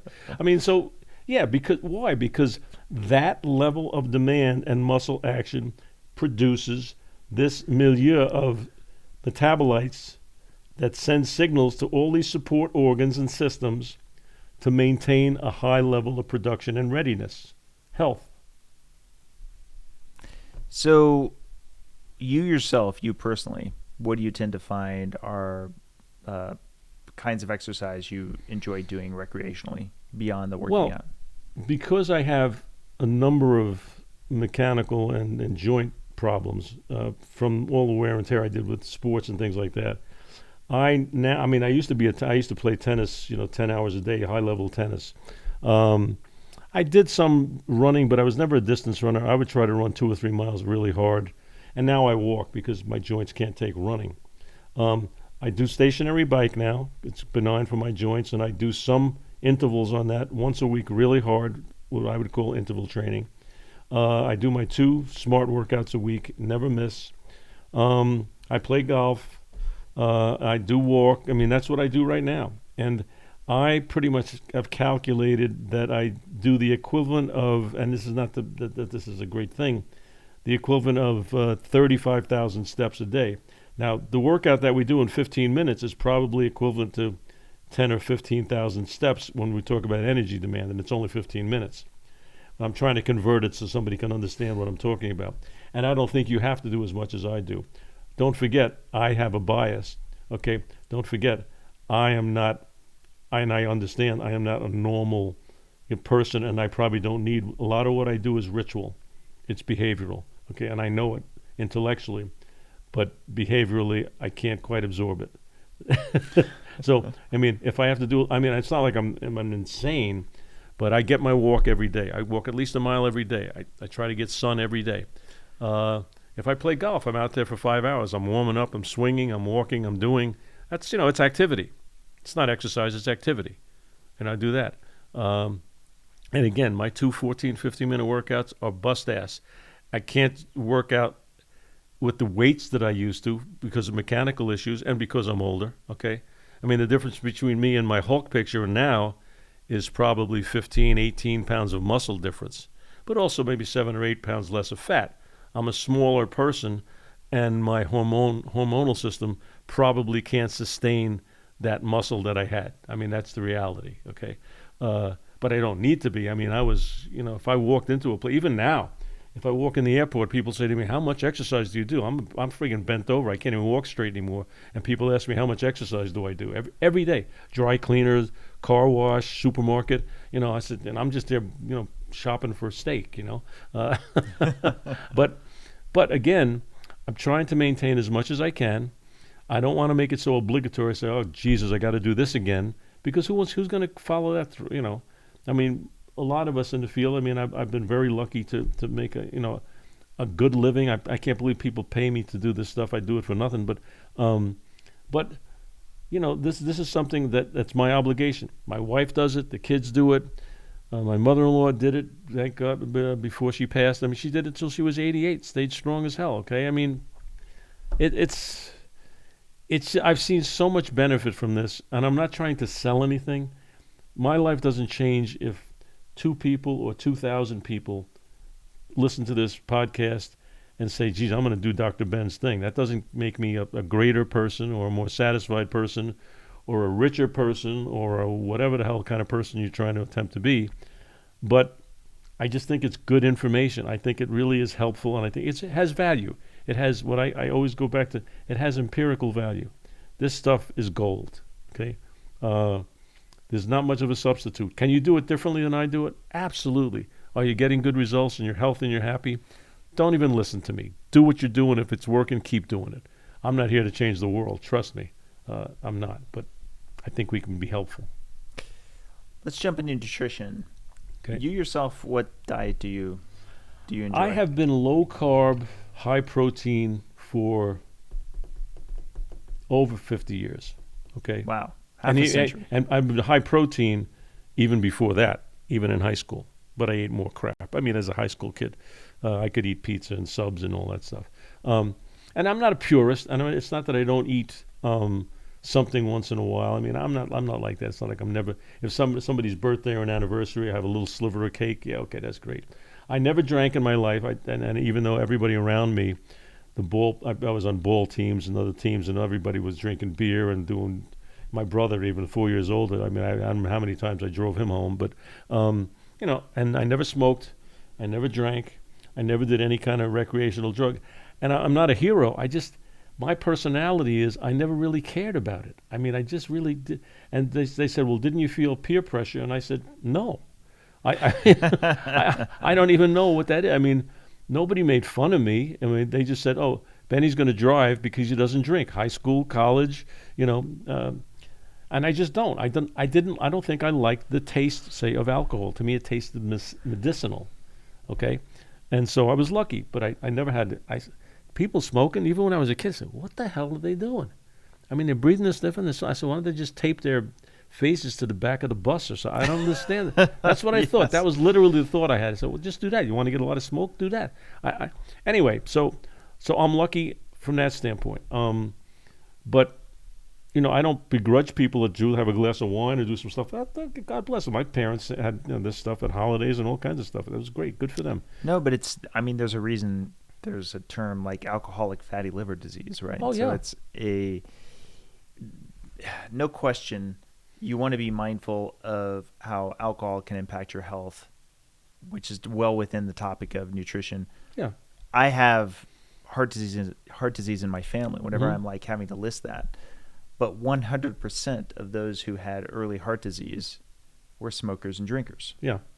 Everybody who was not a smoker and drinker lived to a much later age. Well, that's a great observation, and you're smart enough to make the connection. So yeah, and I'm not telling people not to do this, not to do that. I got it. But and I'm not saying do this because I do it. I mean, that's ridiculous. I mean, they don't have my genes. I don't have their genes. I don't have their environment. I mean, but these are things, again, these are things that show logically, okay, and statistically that they have an advantage. They may not have an advantage for you. May be the poor bastard who dies and does everything right and dies at 65. And there's some other guy down the street who's done everything wrong and he's 90, okay? We know that. This has to do with, the data and statistics and curves and, it happens.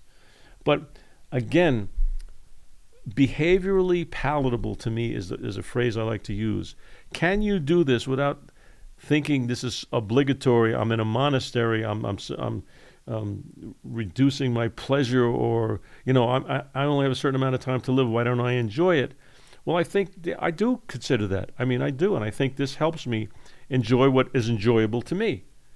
And not everybody's going to buy this story. Not everybody's going to buy into this philosophy, okay, or science even. They're not going to do it because it's not worth it to them. And I got it. I understand that. That's fine. But you're right. When I got my doctorate in health, we studied public health also. And so we have a responsibility with regard to public health to disseminate good information, helpful information, okay? And also to point out some of the problems that are current and are ubiquitous, okay? And I'm in the airport today, right? And I can't help it. And I see people, and I don't see fat people. I see people that are sick. I see people, and I feel like saying, you're going to die from this, okay? And I obviously I don't do it, but that's what I feel. I feel like, is it worth it? I mean, can't you do something about it? I mean, maybe you can. Okay, I'm not making a judgment, but Jesus. I mean, I don't get it. But that's just me, and I know it's just me, and I know I'm a person in a smaller group than this bigger group, both physically and in a population sense. Yeah, it's just what's changed. I was traveling.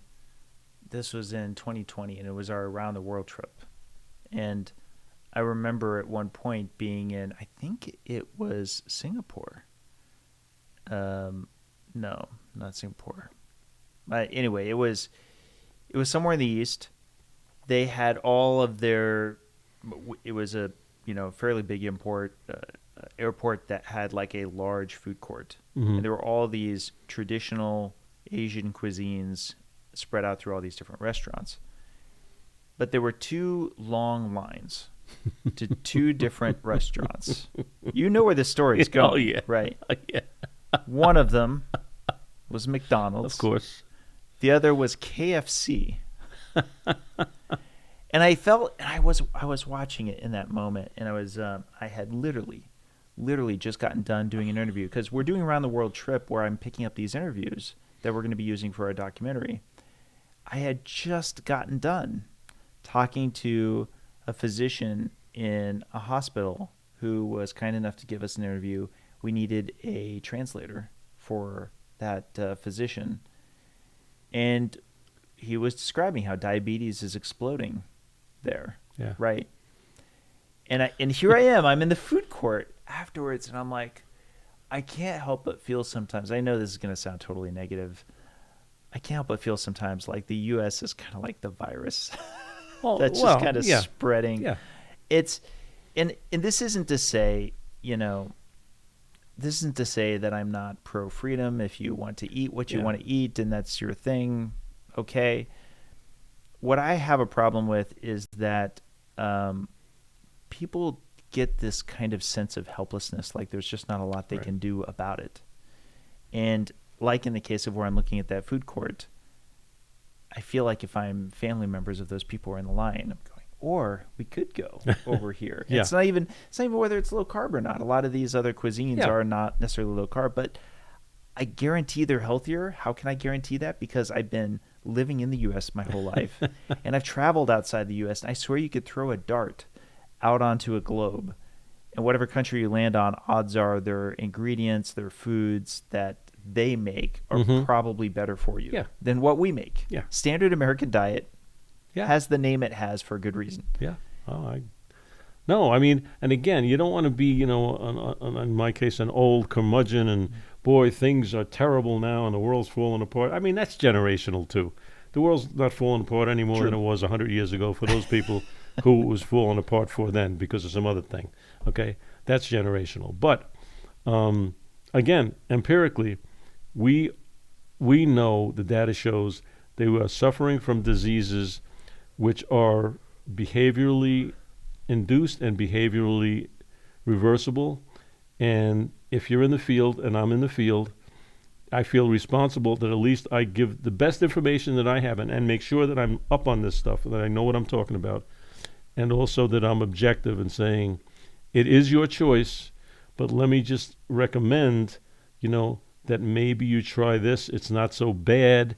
And again, the return for your time and effort and money is, I think, a great investment because you're the entity, you're the deposition of your investments. You are the most valuable investment that you have, and why not give it a shot? I mean, I don't know if there's a simpler way to put that.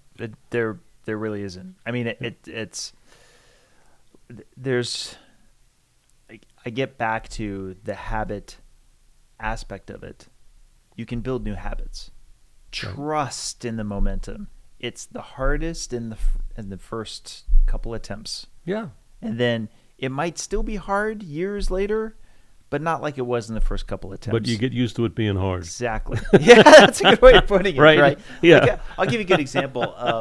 I cannot eat fries again. Yeah. Ever. There are things that I can step off my diet and quote unquote cheat. Yeah. Like, for example, I could have pizza. Yeah. But I could have pizza and I could leave it and just leave it alone. Right. I try to make a low carb version of it. So, for example, if I'm ordering, I try to get like a cauliflower pizza if I'm stepping off my diet somewhat. So it's not too far off. I gotcha. But could I do that with fries? I can't because I treat fries like an alcoholic would treat alcoholism. I hear you. Right? Yeah. So the awareness that I have for the problem foods lead me to build the habit of they just don't exist avoidance. To me. Yes, exactly. You could eat fries in front of me. They could look delicious. I am not going to have one single fry. It's just not. It can't happen. Right. Yeah. But that discipline, I feel like people don't believe they can take on. And that's part of where we got to come in. We've got to be able to say, you really can, though. You really can. That's what habits. I think is another offshoot byproduct of this exercise that we're talking about, is the discipline. You will quickly learn that you can do things that you didn't consider that you could, and you can do them successfully and repeatedly. You learn discipline by doing this stuff. There's no question about it. Yeah. Okay? You have some skin in the game. Okay? When I first started in the business, people would ask me, this is the program we're doing. This is the exercise program. They would say, what should we eat? And I would say, this is now in the 70s and 80s even. I said, just don't eat crap. Everybody knew what I was talking about. Right? That's all I had to give them. And they did it because they knew what I was talking about. But now they don't. They don't. You're telling me this smoothie with all this fruit and stuff like that in it and is crap? Yes, it is. And this banana or this apple from the Garden of Eden, which got us, that's the first carb problem we had in history. But I mean, this is, maybe for you, it may not be. Okay. That's a problem. So that's the education. That's what's necessary to tell people, if you, if you have a bad knee, then running down that mountain after the billy goat is probably not. For some other guy in Switzerland at the Matterhorn, great for him, and he yodels and he's healthy. For you, it's not good, okay? Don't do it. I mean, you have to get across this logic. I always, the way I do it is I just start with, we're talking, aren't we? Like you're talking to me not because there isn't a problem. Right. You're talking to me because there is a problem. Right. There's a problem. Right. You're wanting me to give you a magic bullet, something that, this was an easy thing I had never thought of before. But odds are you're talking to me because it's helpful to you, as it has been to many of my friends and family to this point, most of them, to just hear the tough news. And my tough news is, it's half not your fault, it's half your fault. Okay. I think it's a combination. I think that there's, granted, some ends of the spectrum, some number of people for which there's genetic components, there's environmental components, there's just no choice. There's another end of the spectrum where it's entirely choice. But I think in between, I do think the food environment is problematic. I think that we do have foods that are quite literally, as we just mentioned, designed for you to want to eat. However, you can't just remove the concept of choice entirely. Absolutely. Even in building these new habits like we're describing, just like I'm talking about fries, I'm going to forever be tempted by crispy, delicious-looking fries. It's always going to be there, right? Yeah. It's just I have built the habit such that it doesn't occur to me. I'm not even going to allow for that possibility. One of the things I learned from doing these experiments is, here I am, I plan a span of time, let's say 3 weeks for an experiment. And I'm eating in a very restricted way that's related to the experiment. But I find that I can hold to the things I've determined I was going to eat much easier than if I had a diet where I'm trying to stay off those foods. Why? Well, for one, there's a fixed amount of time. That's always helpful, trial periods. And I say this to my family all the time. Give me 30 days. You could do anything for 30 days. Feel free to imagine how awesome it'll be on the 31st day for you to get off this. But let's do this for 30 days. I'll get your blood work on day 0, and I'll get your blood work again at 30 days. And you can find out what happens. Treat it as an information-finding exercise, right? Yeah. But what's neat about when you're doing this is you get kind of extra, like almost bonus discipline, because you know it's temporary. You feel like, I can hold out. I can hold out a bit longer. Yeah. Right? Yeah. And that's really powerful to explore the possibility of not being connected to those problem foods. But I find also you discover for yourself that it was easier than you thought it would be. And that's what I was finding out from my experiments is, I really am going to be able to stay off of XYZ that I thought was because at that point you might have thought it was impossible. Right. There's no way I can do that. Right. That's impossible. I mean, I have in my book and in my work with people, I have what I call a 5-week metabolic makeover. You do the exercises. It's explained in my book, but this is what I do with people anyway. I do 5-week segments with my people, 10 sessions at a time, because 5 weeks is behaviorally palatable. You can stick with it. In the beginning, it's so productive that it's reinforcing. Self-perpetuating. Okay? Yeah. And so, but once you do that 5 weeks, you pretty much know you've changed your behavior. You can do it. You've seen the benefit. And so, but people, that's palatable. It's behavioral. I've had a 5-week metabolic makeover for 40-something years. Give me 5 weeks. Yeah. That's all I want. And again, this gets back to and this is why we're chatting. We're chatting right now because you're seeking to have this solution. Get serious with us. Make this happen. Yeah. And I have some challenge cases in my family that I'm thankful for, things like the pills and the injections, because for them there's just not. It's the lesser of evils. Yeah, right. I know that I couldn't talk them into a program like this. I couldn't talk them into a major nutrition change. They're just tough cases. Yeah. There's some that exist to which, if there's something that can help mitigate it, then I'm happy enough for that to be there. But I really do think they're more the exception than the rule. A lot of I've watched in real time a lot of my family get transformed by going lower carb. And to be fair, it's because they're already insulin resistant. It's because diabetes runs rampant in my family. And so a lot of my stock speech is, you might follow so-and-so on Instagram and they seem to be able to pound down carbs just fine.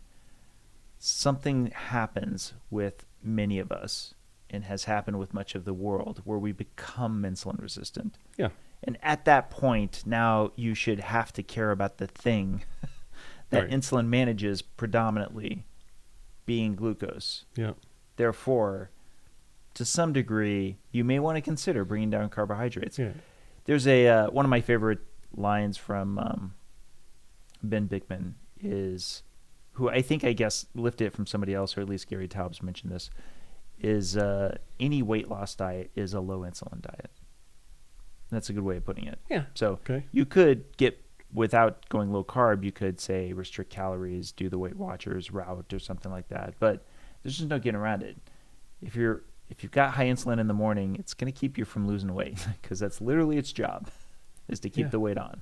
So again, what does the behavior, what is the plan that you're going to undertake? What is the effect of it? What signals does it send?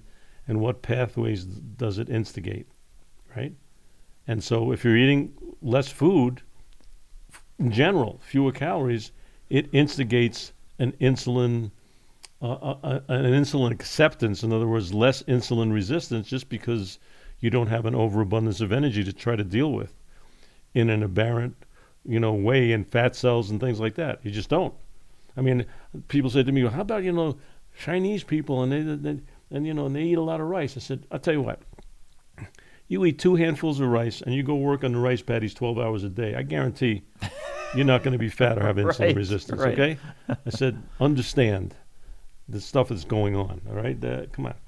But yeah, I mean, again, I think there's also a food culture component. I mean, if you go over to, like I said, these same places I went to, the portions, like you'd get a bowl, and it's like absolutely, this. You go down the street here, you've got this, plus a giant Coke, plus a big basket of whatever the appetizer is, and so forth. No. You're absolutely right. I mean, we have developed, and we're suffering the consequences. But but that happened for a reason. I tell people, you're in a situation that you're in currently. And it may be homeostatic, meaning it's, equivocating equilibrium. Okay, it moves a little, vacillates. I said, but you were there for a reason. One of them's genetic, and one of them's behavioral. Okay, so, and if you have a preponderance of behaviors that are satisfying, gratifying, perpetuating to you, there's a reason that's happening. We didn't do this by choice. Okay, you didn't choose to eat all this good stuff and feel this great from it so you could get fat and sick, but it happened. Okay, it happened. Right. And now you have to be cognizant of the fact that you want to call it luck, and maybe there's 3 other guys that that can eat everything, including the boxes that the food comes in, and they don't get fat or sick or anything else. That's cool. And it's not fair. They say it's not fair. I said, okay, remember this. Fair is a place where you show pigs, okay? Life is not fair, kiddo, okay? I mean, let's get over that. I've had this exact conversation in my family, because there's a spectrum of insulin resistance within my family. We can't be surprised by that. Yeah. So I have a family member that's a bit advanced in age, and that family member is very insulin resistant. And if they have a slice of bread, it just has a much bigger impact on them compared to my more modestly insulin-resistant family members. And so, of course, when we're all eating a meal together, it just feels unfair that things that are quote-unquote keto or sugar-free, some family members can tolerate just fine because they're not that insulin-resistant. But usually if it's sugar-free on the packet, on the packaging, it's not keto. Something's going on, yeah. It's pseudo-low-carb. Yeah. And this family member they really do need to keep the carbs super low. There's just not a lot of choice in order for them to really manage it. Again, not fair. I'm going to remember that, though. The fair is where you take the... place to show pigs. Place to show pigs. I've got to remember that one. But, yeah, I mean, look, we have to just acknowledge that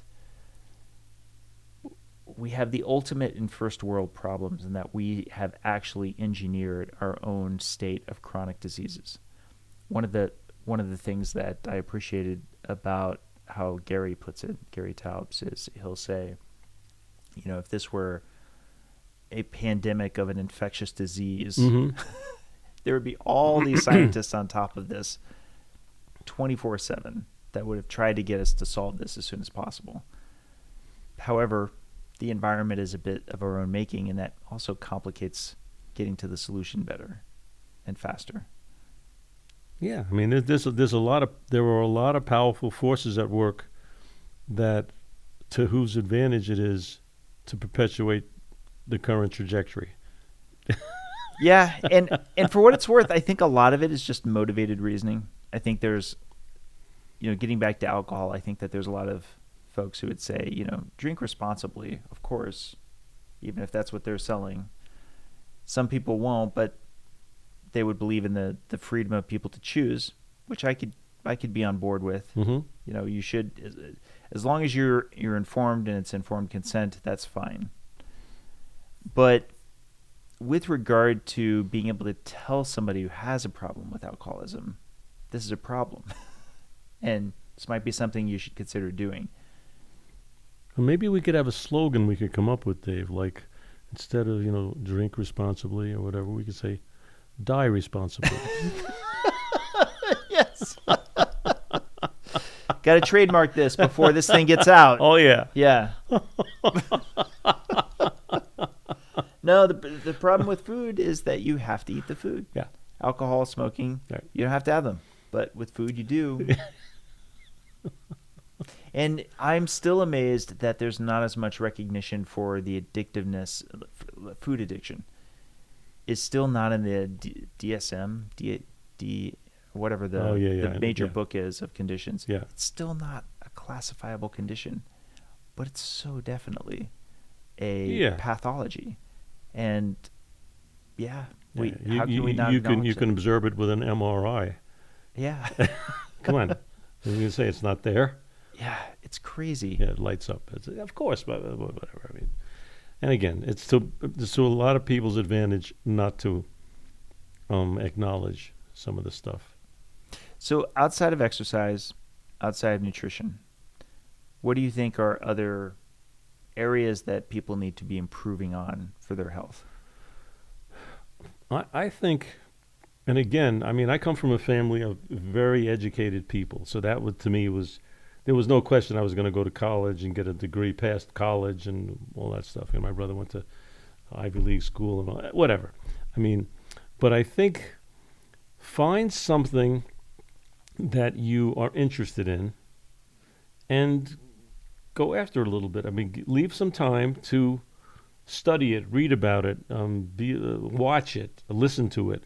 I think, like this whole thing now, this is going to be my 10th, I think, 9th or 10th low-carb San Diego. Okay, I got involved with this, and I was pretty much a loner because I really didn't have much patience for most of the people in the field because I thought they were either bullshit artists or they were just very unique, and I knew the unique guys and the other people. I'm not big into groups because they tend to become tribes, Any group or movement where it's us and them, I'm not good with that. Okay, I just it rubs me the wrong way. because then you just devolve into the other bullshit that's available. This must be why you're not on social media that much, because that's so much social media, right? But, I mean, come on. But I think that has helped me.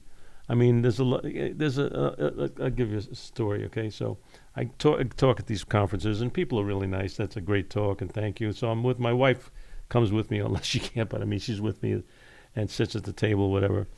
And this lady comes up to my wife, and she says, your husband he looks so good. He's in such great shape. He's so smart. He's so funny. He's a great guy. And my wife says, yeah. She says, just ask him.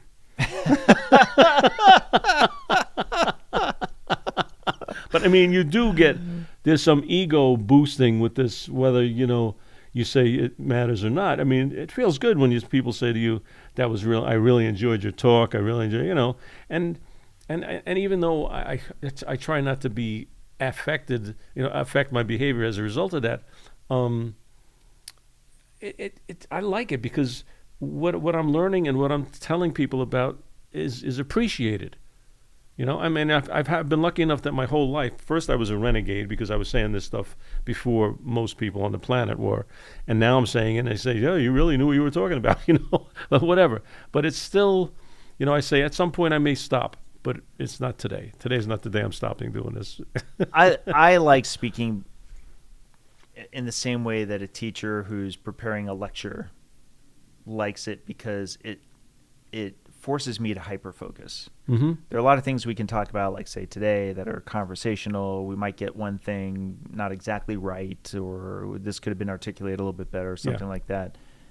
But what I do like about speaking is, especially when there's key developments in the research, it forces me to articulate it into a kind of piece that can be better digested by people to really get the message across. Sometimes I need to check against myself that there are some things I haven't fully conceptualized in a way that can be best digested for them. And it's nice. It's something I just wrote for my next book, is that so you get into this thing with cholesterol and lean mass hyperresponders and stuff. So it's good to have this focus and this laser concentration about something. But also you have to be aware and leery of the fact that that's a myopic view, that sometimes you get so hung up on that the other ancillary and maybe contributory or maybe differentiating factors are not considered because you're so concentrated on one specific idea. And it may be, and you'll know, and I know this happened, that something else that we thought was happening as a result of our concentrated object or concentration of effort is happening because of something here that we haven't looked at, because we're so intent on getting every ounce of particular information about this one topic. So it's a good way. It's a good way to discipline and to assess yourself and say, am I looking at this? And I know, the ins and the outs and every nuance of this thing, but am I missing something here, because of that? So this is good, this concentration. This is how you're going to get some detail. But by the same token, upside, downside, my father always said there's an upside and a downside to everything. The downside is I may not be looking here because my myopia has me here. Yeah. And as we are people that, try to develop and explain stuff, are we sometimes guilty of that? Yeah. You fall into the speciality of the thing that you find most interesting, or, as often happens, people tie it into this like grander, connecting hypothesis. It's fascinating. I don't feel like I'm as subject to the grand unifying theory concept with regard to the lipid system in the same fashion, because of how much this, fuel interchange and exchange is fascinating to me, but is still really just an underpinning part of the larger whole. I'm already starting from a position of there's a lot I don't know. Of course. And I'm already starting from a position of I'm barely cracking open the book on lipidology itself. It's so complex, and there's still so much that we don't understand ourselves. Let me give you an example. I think they've discovered as many as 200 proteins that have been ferried by HDL particles, including RNA, right? Whoa, that's really fascinating stuff. Right. mRNA, for example, is also, it's beyond imagination as to how much, I mean, it's not beyond imagination, but it's heightening the imagination to think of all the ways in which there may be actual cross-tissue communication absolutely. between these lipoproteins, right? Yeah. But again, this is just in that, you were talking about mitochondria earlier. There's all of this new and interesting research on how cells expel damaged mitochondria in these vesicles, right? That can be another means of signaling. So it's almost as if it's saying, hey, there's this problem with one of our key engines that are the mitochondria, and we're going to go ahead and put one out, and that can then be taken up and digested in the milieu of the immune response. Whoa. Like, there's just so much of that I think we're barely getting our arms fully wrapped around. But that's also why the experiments that I do, or was doing originally, especially for the lipid energy model, were so hyper-controlled. I would do things like I would eat at exactly the same time during the day. I would try to sleep about the same amount of time. I would make sure the bedtime was exactly the same. I would walk the same route. Just so that I could feel confident the steps would throw things off. Yeah. Not because I know everything about human physiology to know all of these were confounders.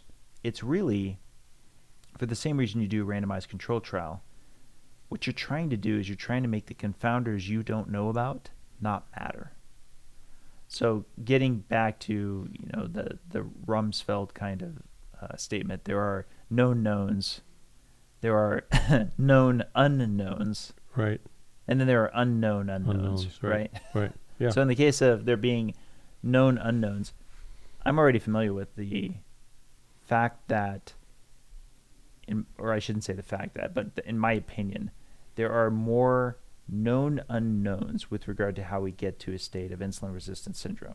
There's plenty of strong, examples of the pathway to getting there that we can surmise and infer a lot of things. However, there's more known knowns on what to do when you're there. If you are insulin resistant, then that's a time to consider what you can do to mitigate that amount of insulin that you need. And, that you may put yourself in a position of needing depending on how much carbohydrates you have, for example. That's all important. Yeah. But by the same token, if we're trying to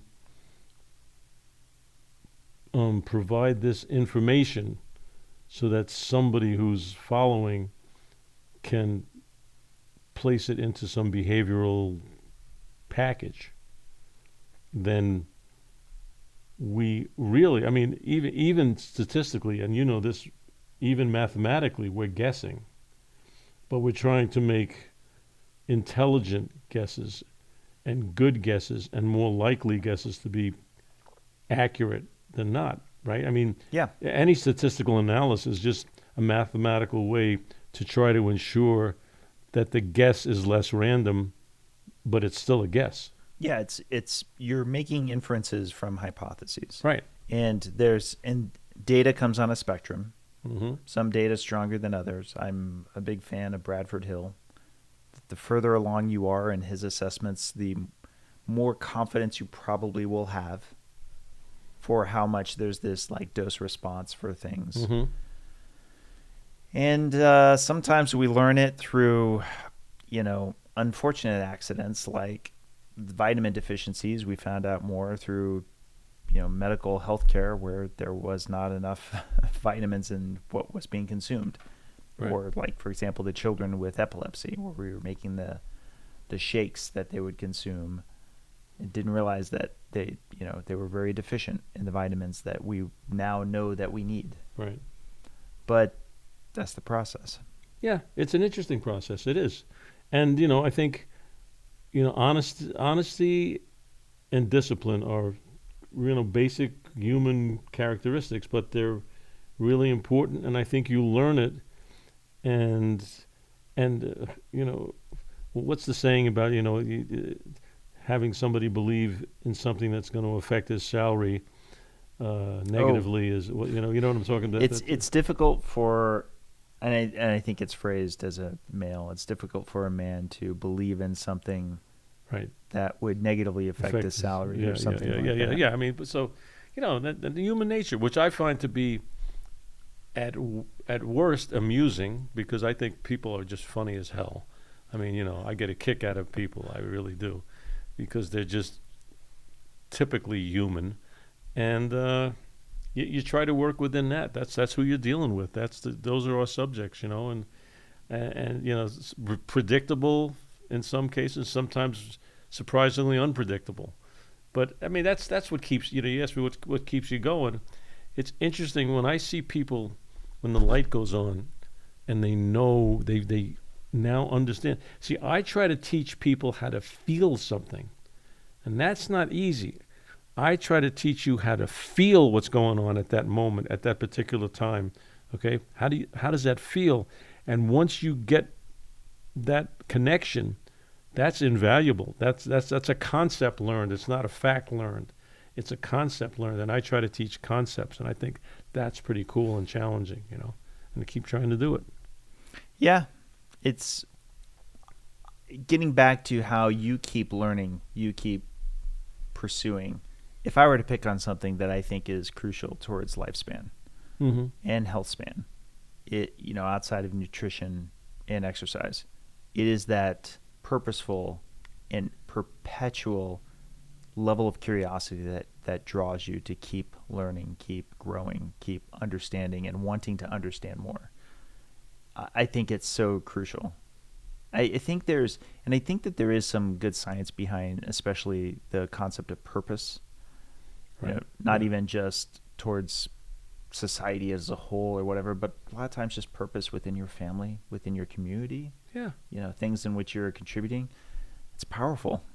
There's this phenomenon my dad would tell me about, because he's from rural Kansas, and his dad and mom were farmers. And so out in this country, a common phenomenon would be a farmer does really well their whole life, and then they decide to go ahead and retire and get a dish. This was a big thing back in the time when people would get their own dish, and would die a couple years later. You could almost set your watch to it. It's usually like 2 to 3 years after they had retired, got a dish, boom. It's like the purpose is gone. Yeah. Right. And I sometimes joke and that's why I'll never stop working. I'll always be working at some level. But I think I would have been doing it anyway. I cannot imagine a point in time where I say, I'm ready to stop here entirely on everything I'm doing and just go sit on a beach for the next upteenth years of what I have left. I just can't imagine that. Yeah. I can imagine. It's, like you could buy a lottery ticket, you can imagine stuff. But you don't put it into practice, I mean, in other words, when I say to you, you would think at some point in time, 51 years, 52 years, I'm going to be 80 in 4 years. I mean, at some point in time, you're going to stop. But I keep saying, but not today. Right. And, I may be saying that 4 years from now. Who the hell knows, God willing, But, yeah, it's etiquette. You have to. I enjoy it. I mean, I enjoy lots of stuff in life. I enjoy eating. I enjoy my exercise. I enjoy dealing with people. I know the people that I've met through this low-carb thing. I mean, some guy. I mean, you're a different dude. I mean, you're an exceptional dude. I got to meet you because of all this stuff, and we had a talk. How many years ago? I remember, what's his name? Chris Connell said to me, there was a bunch of people around us, and we were at, I think it was Boca, and we got like a hamburger or something in that claim jumper thing or something. And we started talking about something, and I brought up some, hormone-sensitive lipase and lipoprotein lipase, and with different things and different responses to different exercise. Anyway, and then we got off on this thing, and I didn't realize that you and I were doing this thing. And then they all came back to me and said, "Wow, that was amazing. We didn't know what the hell you were talking about, you know." But I mean, that's kind of cool, you know.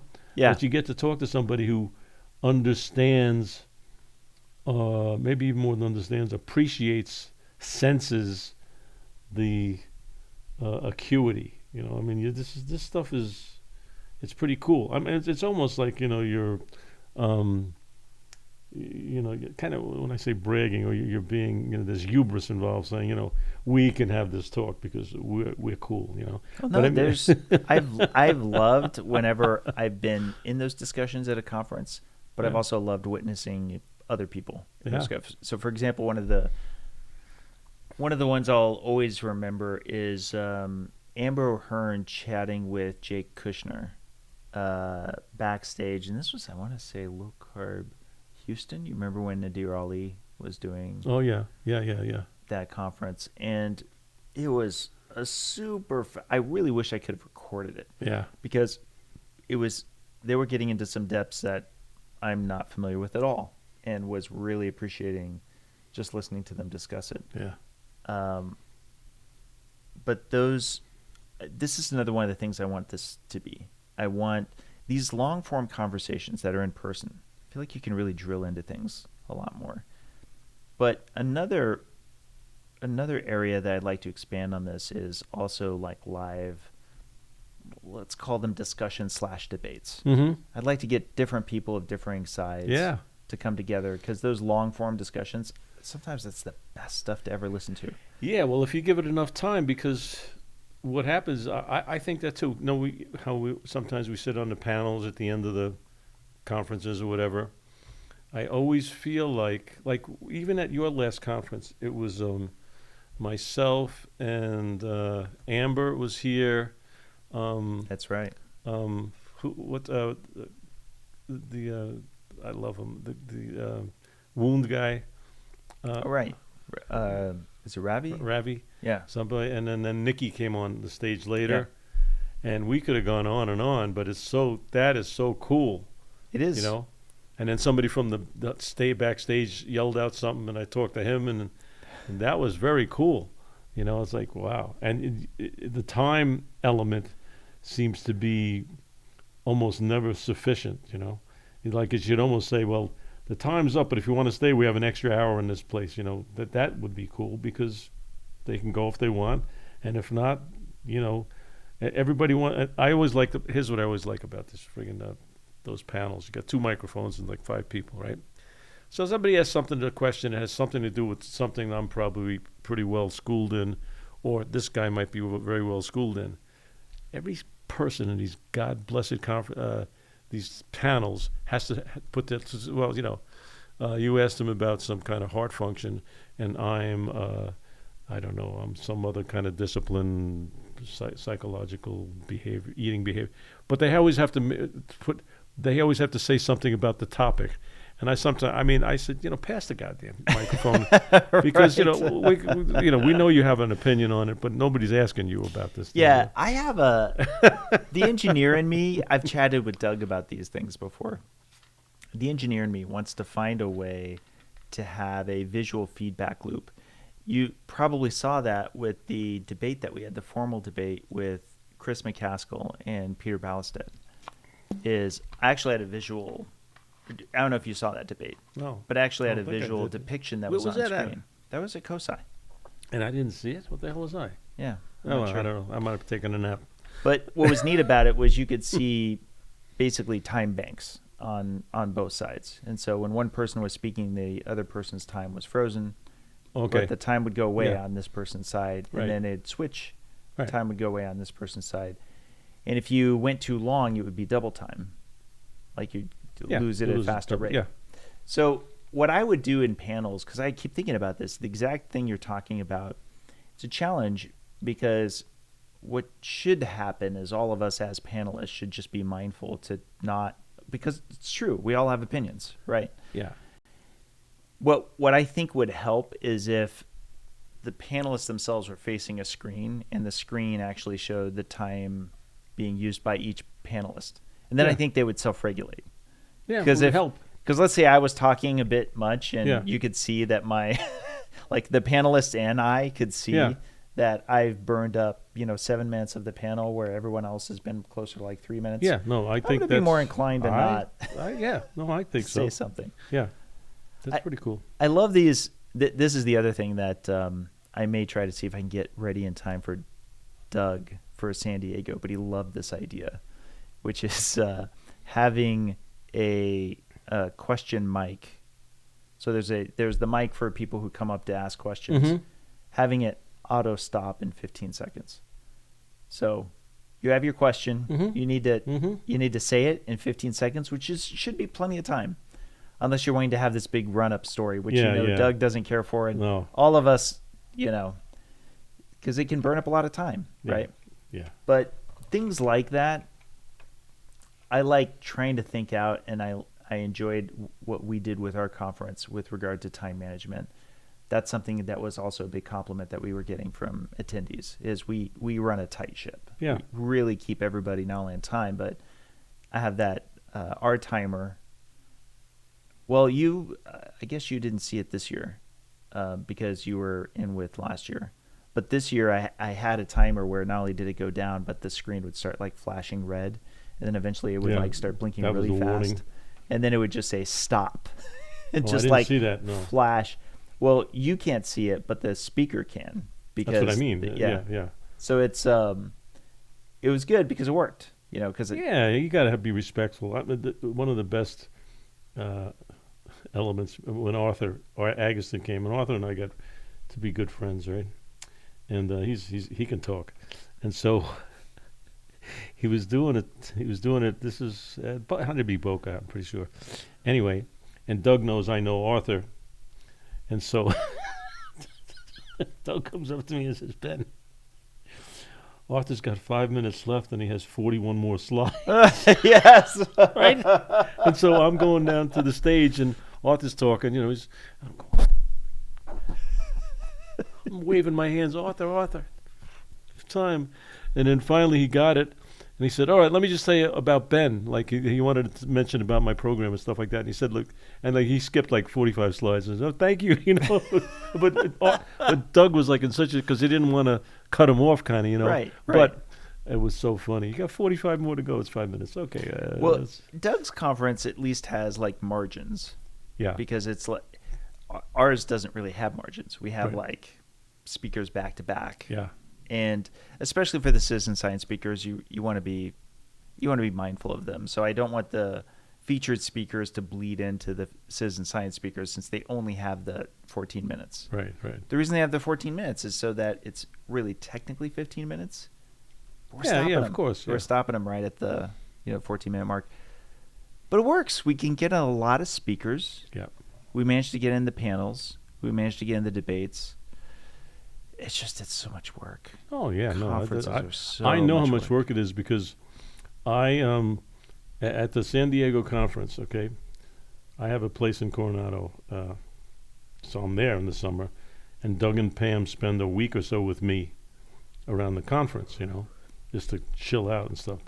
But I know how much work, even after when the conference is not even on. It's like, Doug's up. I mean, he gets up early anyway. I don't know what the story is with that guy, but anyway, he's up at crazy hours. He's working constantly, and Pam's doing stuff, and I appreciate, and I'm glad I can be a part of them kind of chilling out after the conference, because man, that's got to be exhausting. I'm exhausted listening to all this stuff. Yes. And I don't have to organize it, it's mind-numbing to me to listen to every talk, the whole talk. It really is. I don't have maybe the intellectual capacity to handle that much information.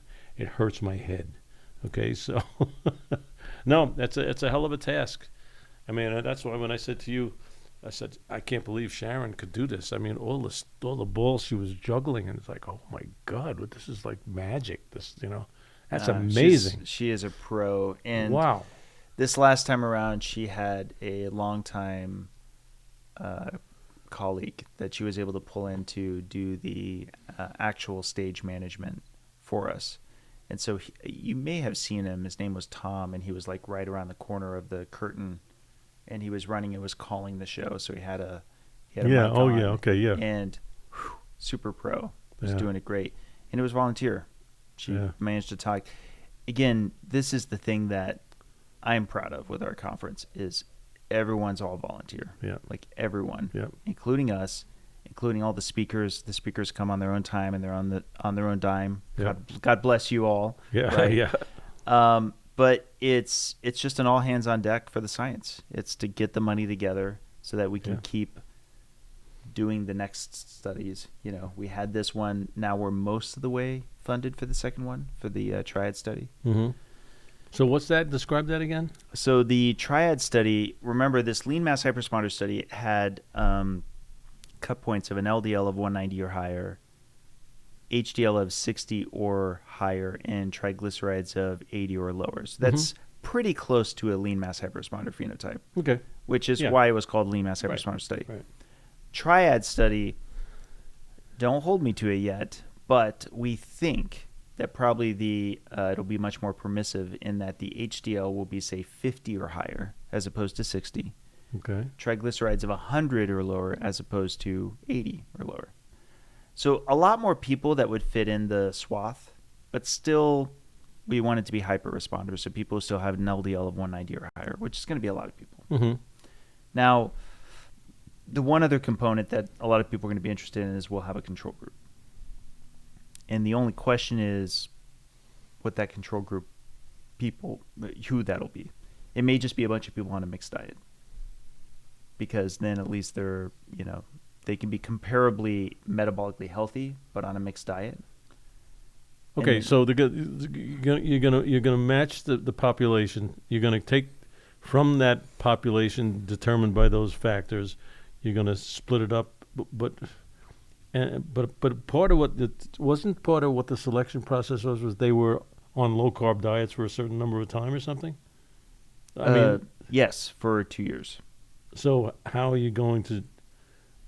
Someone not going to remain on a low carb diet and they're going to go out on a different diet, or No. The control group, again, don't quote me on this yet because it hasn't been fully determined. It may just be general populace. It may be that we're just grabbing other metabolically healthy people. It might be we actually have a ceiling, such as an LDL of 130, which is the average, or even maybe 100, like maybe if they're 100 or below for the control group. And that way you're comparing high LDL to low in particular. That's possible. So all you're going to do is try to measure and see if they're not adhering to this low carb diet, and they start off in the same numbers. Is there a difference in calcification, basically? Yeah, I mean not just calcification, non-calcified plaque as well. Okay, right. Okay, plaque, But basically, how much difference is there between these two populations with regard to plaque development and progression? Okay. So that's kind of the gist.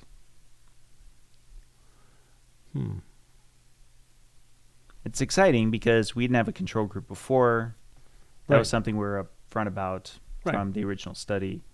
But it is something a lot of people are interested in, is having the attached control group. The one catch is that I like the matched control with Miami Heart a bit more, because then you're reaching a match so that ethnicity is the same, risk factors are the same, etc., from this larger pool. If you get a control group, the likelihood that you just happen to be matching across the same compositional things is probably lower. Right. So, for example, is it going to be the same percentage of males versus females? Right. Probably not. Is it going to be the same ethnicity breakdown? Probably not. Yeah. So you do what's known as multivariate testing, or multivariate analysis, I should say, which, they'll be helpful, but I myself, I like stratification or modification whenever possible. But regardless, I think a lot of people are very interested in it, especially with, the level of attention we've already been getting with the current study. Yeah. Yeah, cool. Cool stuff. Well, good. Yeah. So we have a little bit more time. Okay. What do you see? What do you predict comes next in the world of nutrition and physiology? Well, and I think we're on a good trajectory as far as knowledge and acceptance of some things that we had hypothesized would be important. In other words, I think across the board, what happens is you get this tribalism a little bit. So anybody involved in this industry, this discipline, whatever you might want to call it, knows that exercise and important are the two strongest levers we have for controlling, regulating, addressing metabolism. Okay, I think that's pretty much agreed to. Those are the lowest hanging fruit. And again, I think we're getting into the definitions of the characteristics. In other words, okay, so I write this all the time. We know that diet and exercise are two critical factors. If you change those, we can get we can affect a big difference, change in your status, okay? So the question now becomes, what's the best exercise? What's the best diet? Okay, and then the question down the line from that is, what's the best exercise and the best diet for you? Okay, so those are two different things. But I think when we start to deduce, we know these are good. We deduce this is the best. This is the best for you as it regards to some factors that we're trying to address. I think we'll get better at that. And I think some of this AI stuff is going to help. And believe me, I'm the last guy to talk about AI. If my wife heard me say AI, she'd poke me in one of my eyes. But I mean, it seems to me when you can start to fine-tune these variables, we may be able to come up with some personal prescriptions that might be even more nuanced. Again, there's two schools of thought. You say, just get out and do something. That's the first, when we're talking about activity, just do something as opposed to doing nothing. And I say that's true because that's the biggest difference between totally sedentary and the initial phase of activity. It's the biggest change because it's something. Going from 0 to 50 is a lot easier than going from 100 to 150.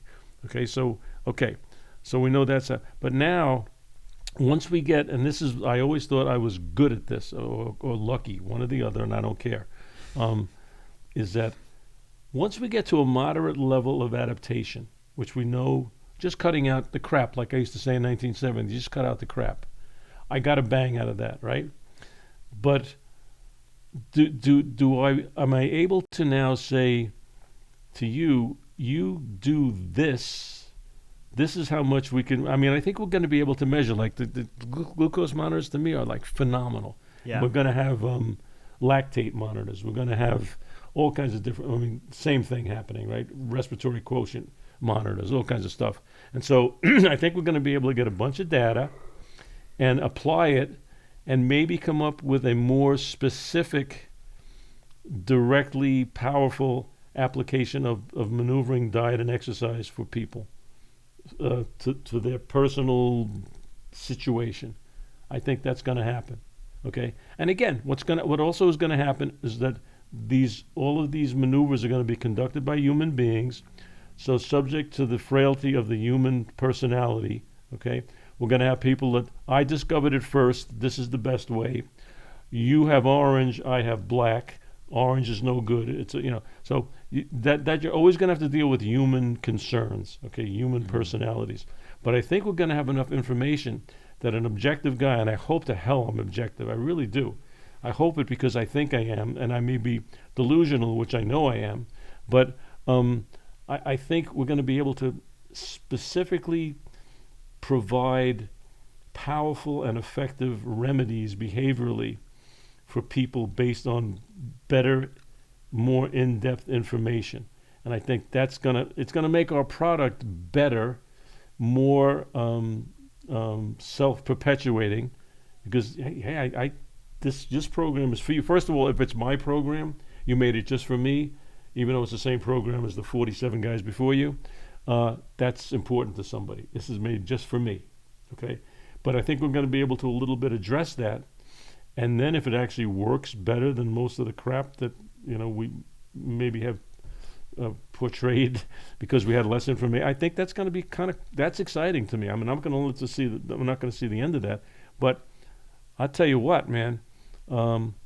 If 10 people come up to us at the low carb conference and they have some problems, and we're able to put in some data and we're able to feed out of that machine somehow, we think, this kind of combination, this kind of eating time, temporal, time of the day, this kind of exercise, this much activity, maybe sleep, whatever. There's some major factors we can put into this thing, and this is yours, and we know we have good reason to believe that it really works better. Wow, to me that's so cool.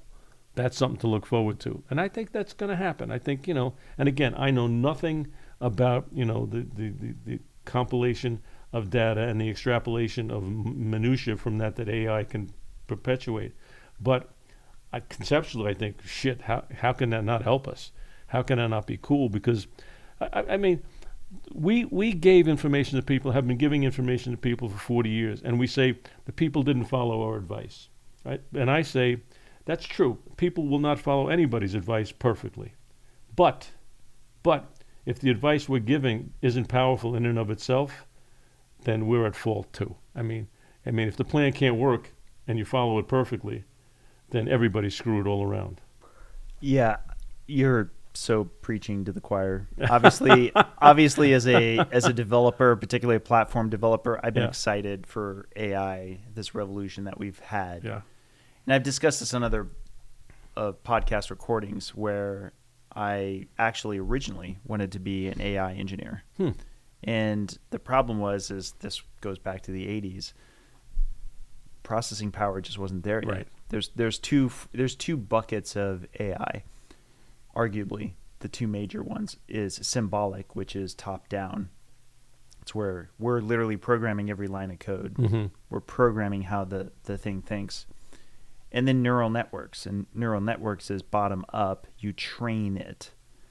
But you don't have as much control over the trained one, which comes with pros and cons. Yeah. But the second one, this neural network, it is scalable. First one's not that scalable relative to neural networks. Neural networks you can keep building on it, and can keep impressing on it, and so forth. But if we let it can provide us a means of objectivity, which is what you were coming to, right? So, for example, diagnostician, I think, is a no-brainer, and we're already making use of it to some degree for that, which is, hey, I have a disease, or some kind of illness, and I cannot figure out what it is. Let me give you every detail that I can. And unlike an oncologist or a diabetician or whoever, where for them so many things are naturally a grand theory around the thing that they're into, you've got an AI that, again, assuming it's well trained, is leaving the door open to all kinds of possibilities and really is trying to find the pattern recognition that makes the most sense for what's being described. Right? We should not only already have that now, we should be so proactive as a society, as a species, to get that thing in action fully. Yeah.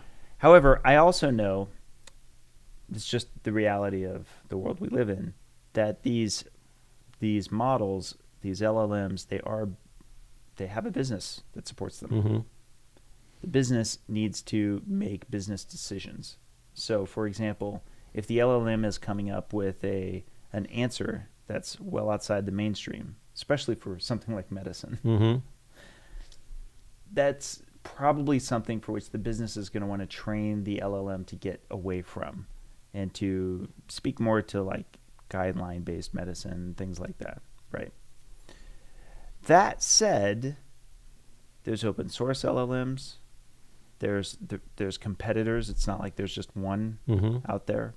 So the potential of us being able to procure objective answers from one of these that may be an open source LLM is fairly decent. It's just a matter of getting into it. Yeah. And I myself now do a lot of my coding, as pretty much every programmer I know. We do a lot of our coding through these language models because they're so powerful and they make things much more streamlined. It allows for Own Your Labs to not have to be a team currently of like, say, 6-7 developers, but still just 2 of us with 1 contractor. Wow. Which would be unheard of for the amount of output that we've been able to do in setting up this next generation of our platform. But it just wouldn't have been possible without these LLMs. There's for those who are developers themselves, they will know what I'm talking about. We use Cursor, for example, which is a platform. It's an app that specifically leverages LLMs that's built on top of something called VS Code. But the bottom line is this. It's literally an application that's meant to help us to write code, and we mainly just dictate to it.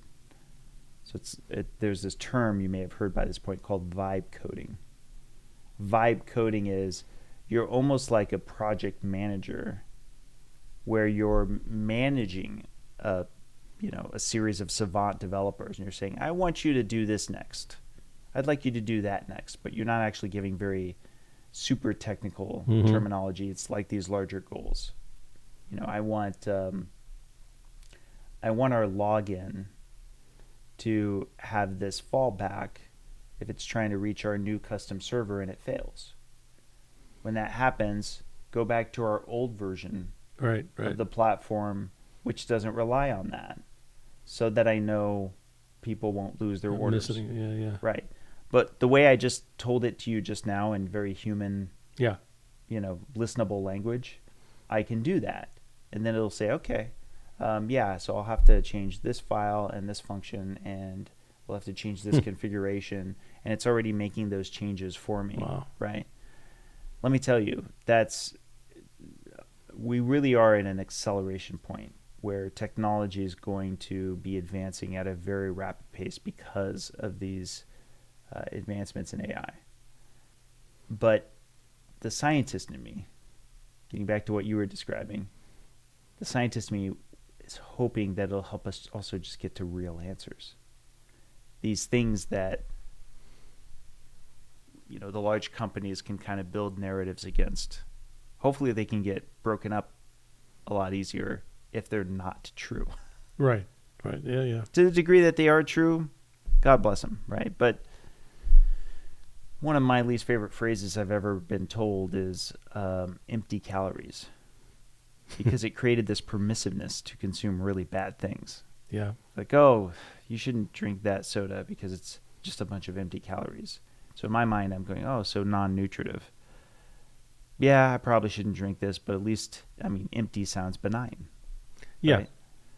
But if I had an objective source of, assessment that I could weigh in with, like, are these really empty calories? And it's not the Mayo Institute, it's not the ADA, it's not et cetera, but it's literally a platform that goes, when I put all the variables together, it's anything but empty calories. You're quite literally adding sugar to your existing meal. And then maybe I would have gotten away from getting those A1Cs of 6.1 2 years in a row. Yeah. So. Cool stuff. Yeah. All right. Well, I guess we could wrap here. You want to tell everyone where they can find you? No. Oh. I haven't gotten that answer from a guest before. Look very hard. No, I think I'm pretty accessible, honestly. I know I have a website, which I have never seen.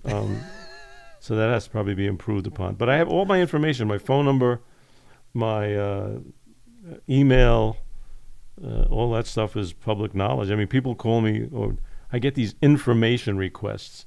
And I read your book, or I heard about you doing this.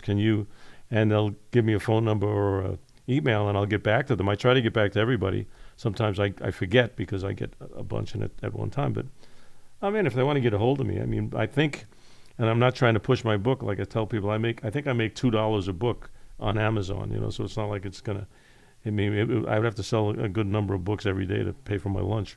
But I mean, I think it's a good way to start to understand how I develop this stuff and what you can do, and how to do this 5-week metabolic makeover. That's part of the book, which I think is really cool. What kind of food to eat, how to control your carbohydrates, what kind of exercise, what kind of activities, some little bit of the science, mostly practical, generic talking and explaining. When do you think it might be out? Oh, I'm talking about my first book. My next book, it depends how motivated or lazy I am, because what's interesting now, I have so much information of stuff that I've spoken about and written about. The book now has probably enough information to be complete. Now I have to organize it, I have to reference it, and then I have to then write it in that prose. I have to write about it as opposed to just bullet points and things like that. But I've got a bunch of topics, and I get enamored with my vocabulary, and I look at some of the stuff and I go, who the hell wants to read this? So I have to do that and make it more practical. Because, any of us that have a vocabulary and a little bit of knowledge would like to make sure everybody really understands that we have these capacities, which to me is, you got to calm that down a little. It's come on, make it so it's understandable. But I do want to present some science, or at least some hypotheses of science, which I have not seen in literature or in anybody talking about. I think I'm on to something, especially with regard to, like I said, energy, exercise, mitochondria. I mean, I've been talking about this for a while, but boy, that's fascinating to me. And I think this whole business is about energy. Acquiring energy, utilizing energy, digesting energy, storing energy, wasting energy. That's all this is about. This is about energy, as far as I'm concerned. It is. As much as we throw around the term metabolism, it's worth people recognizing what it really means. It's this balance between anabolism, the building up of things, and catabolism, which is the breaking down of things. And if you're metabolically healthy, why something like HDL being high, triglycerides being low, and glucose being stable is because your body's doing a good job of building up the fuel sources and then also breaking them back down again. Right. And if there's a problem, you'll see the fuel sitting around in the bloodstream, right? And unutilized fuel is a large part of the... Is a problem. Yeah. Is a problem. I mean, and I think one of the concepts, Bob Sivas came to me one time and said, I loved the way he said, I've never heard it described like that. But understanding that homeostasis is vacillating equilibrium. It's not dead one line. It's not flat line. Flat line is death. Right. So we have to understand. And then when you're talking about transferring energy, and you're talking about recycling energy and things like that, that causes this vacillation within which a range is beneficial, healthy, benign, long-lasting, less problematic. That's health, right? So if we can keep that in a good place, vacillating equilibrium, that's why you don't weigh yourself every hour. I mean, there's a lot of stuff going on. I give this one last analogy, and I'm fascinated. My cell phone, I'm not using it. But it's hot. It's warm. There's something going on constantly in that cell phone. Okay, that's metabolism. There's stuff going on in our bodies. Why are we almost 100 degrees in temperature? There's a bunch of stuff happening. Yep. And to regulate that stuff to our advantage, that's my business. That's what I'm trying to do. All right, Ben. Yep. Well, this has been a pleasure. Absolutely. Thanks for coming. Yeah, no, my pleasure. Kidding. Always fun to chat, or whatever we call this that we do, Dave.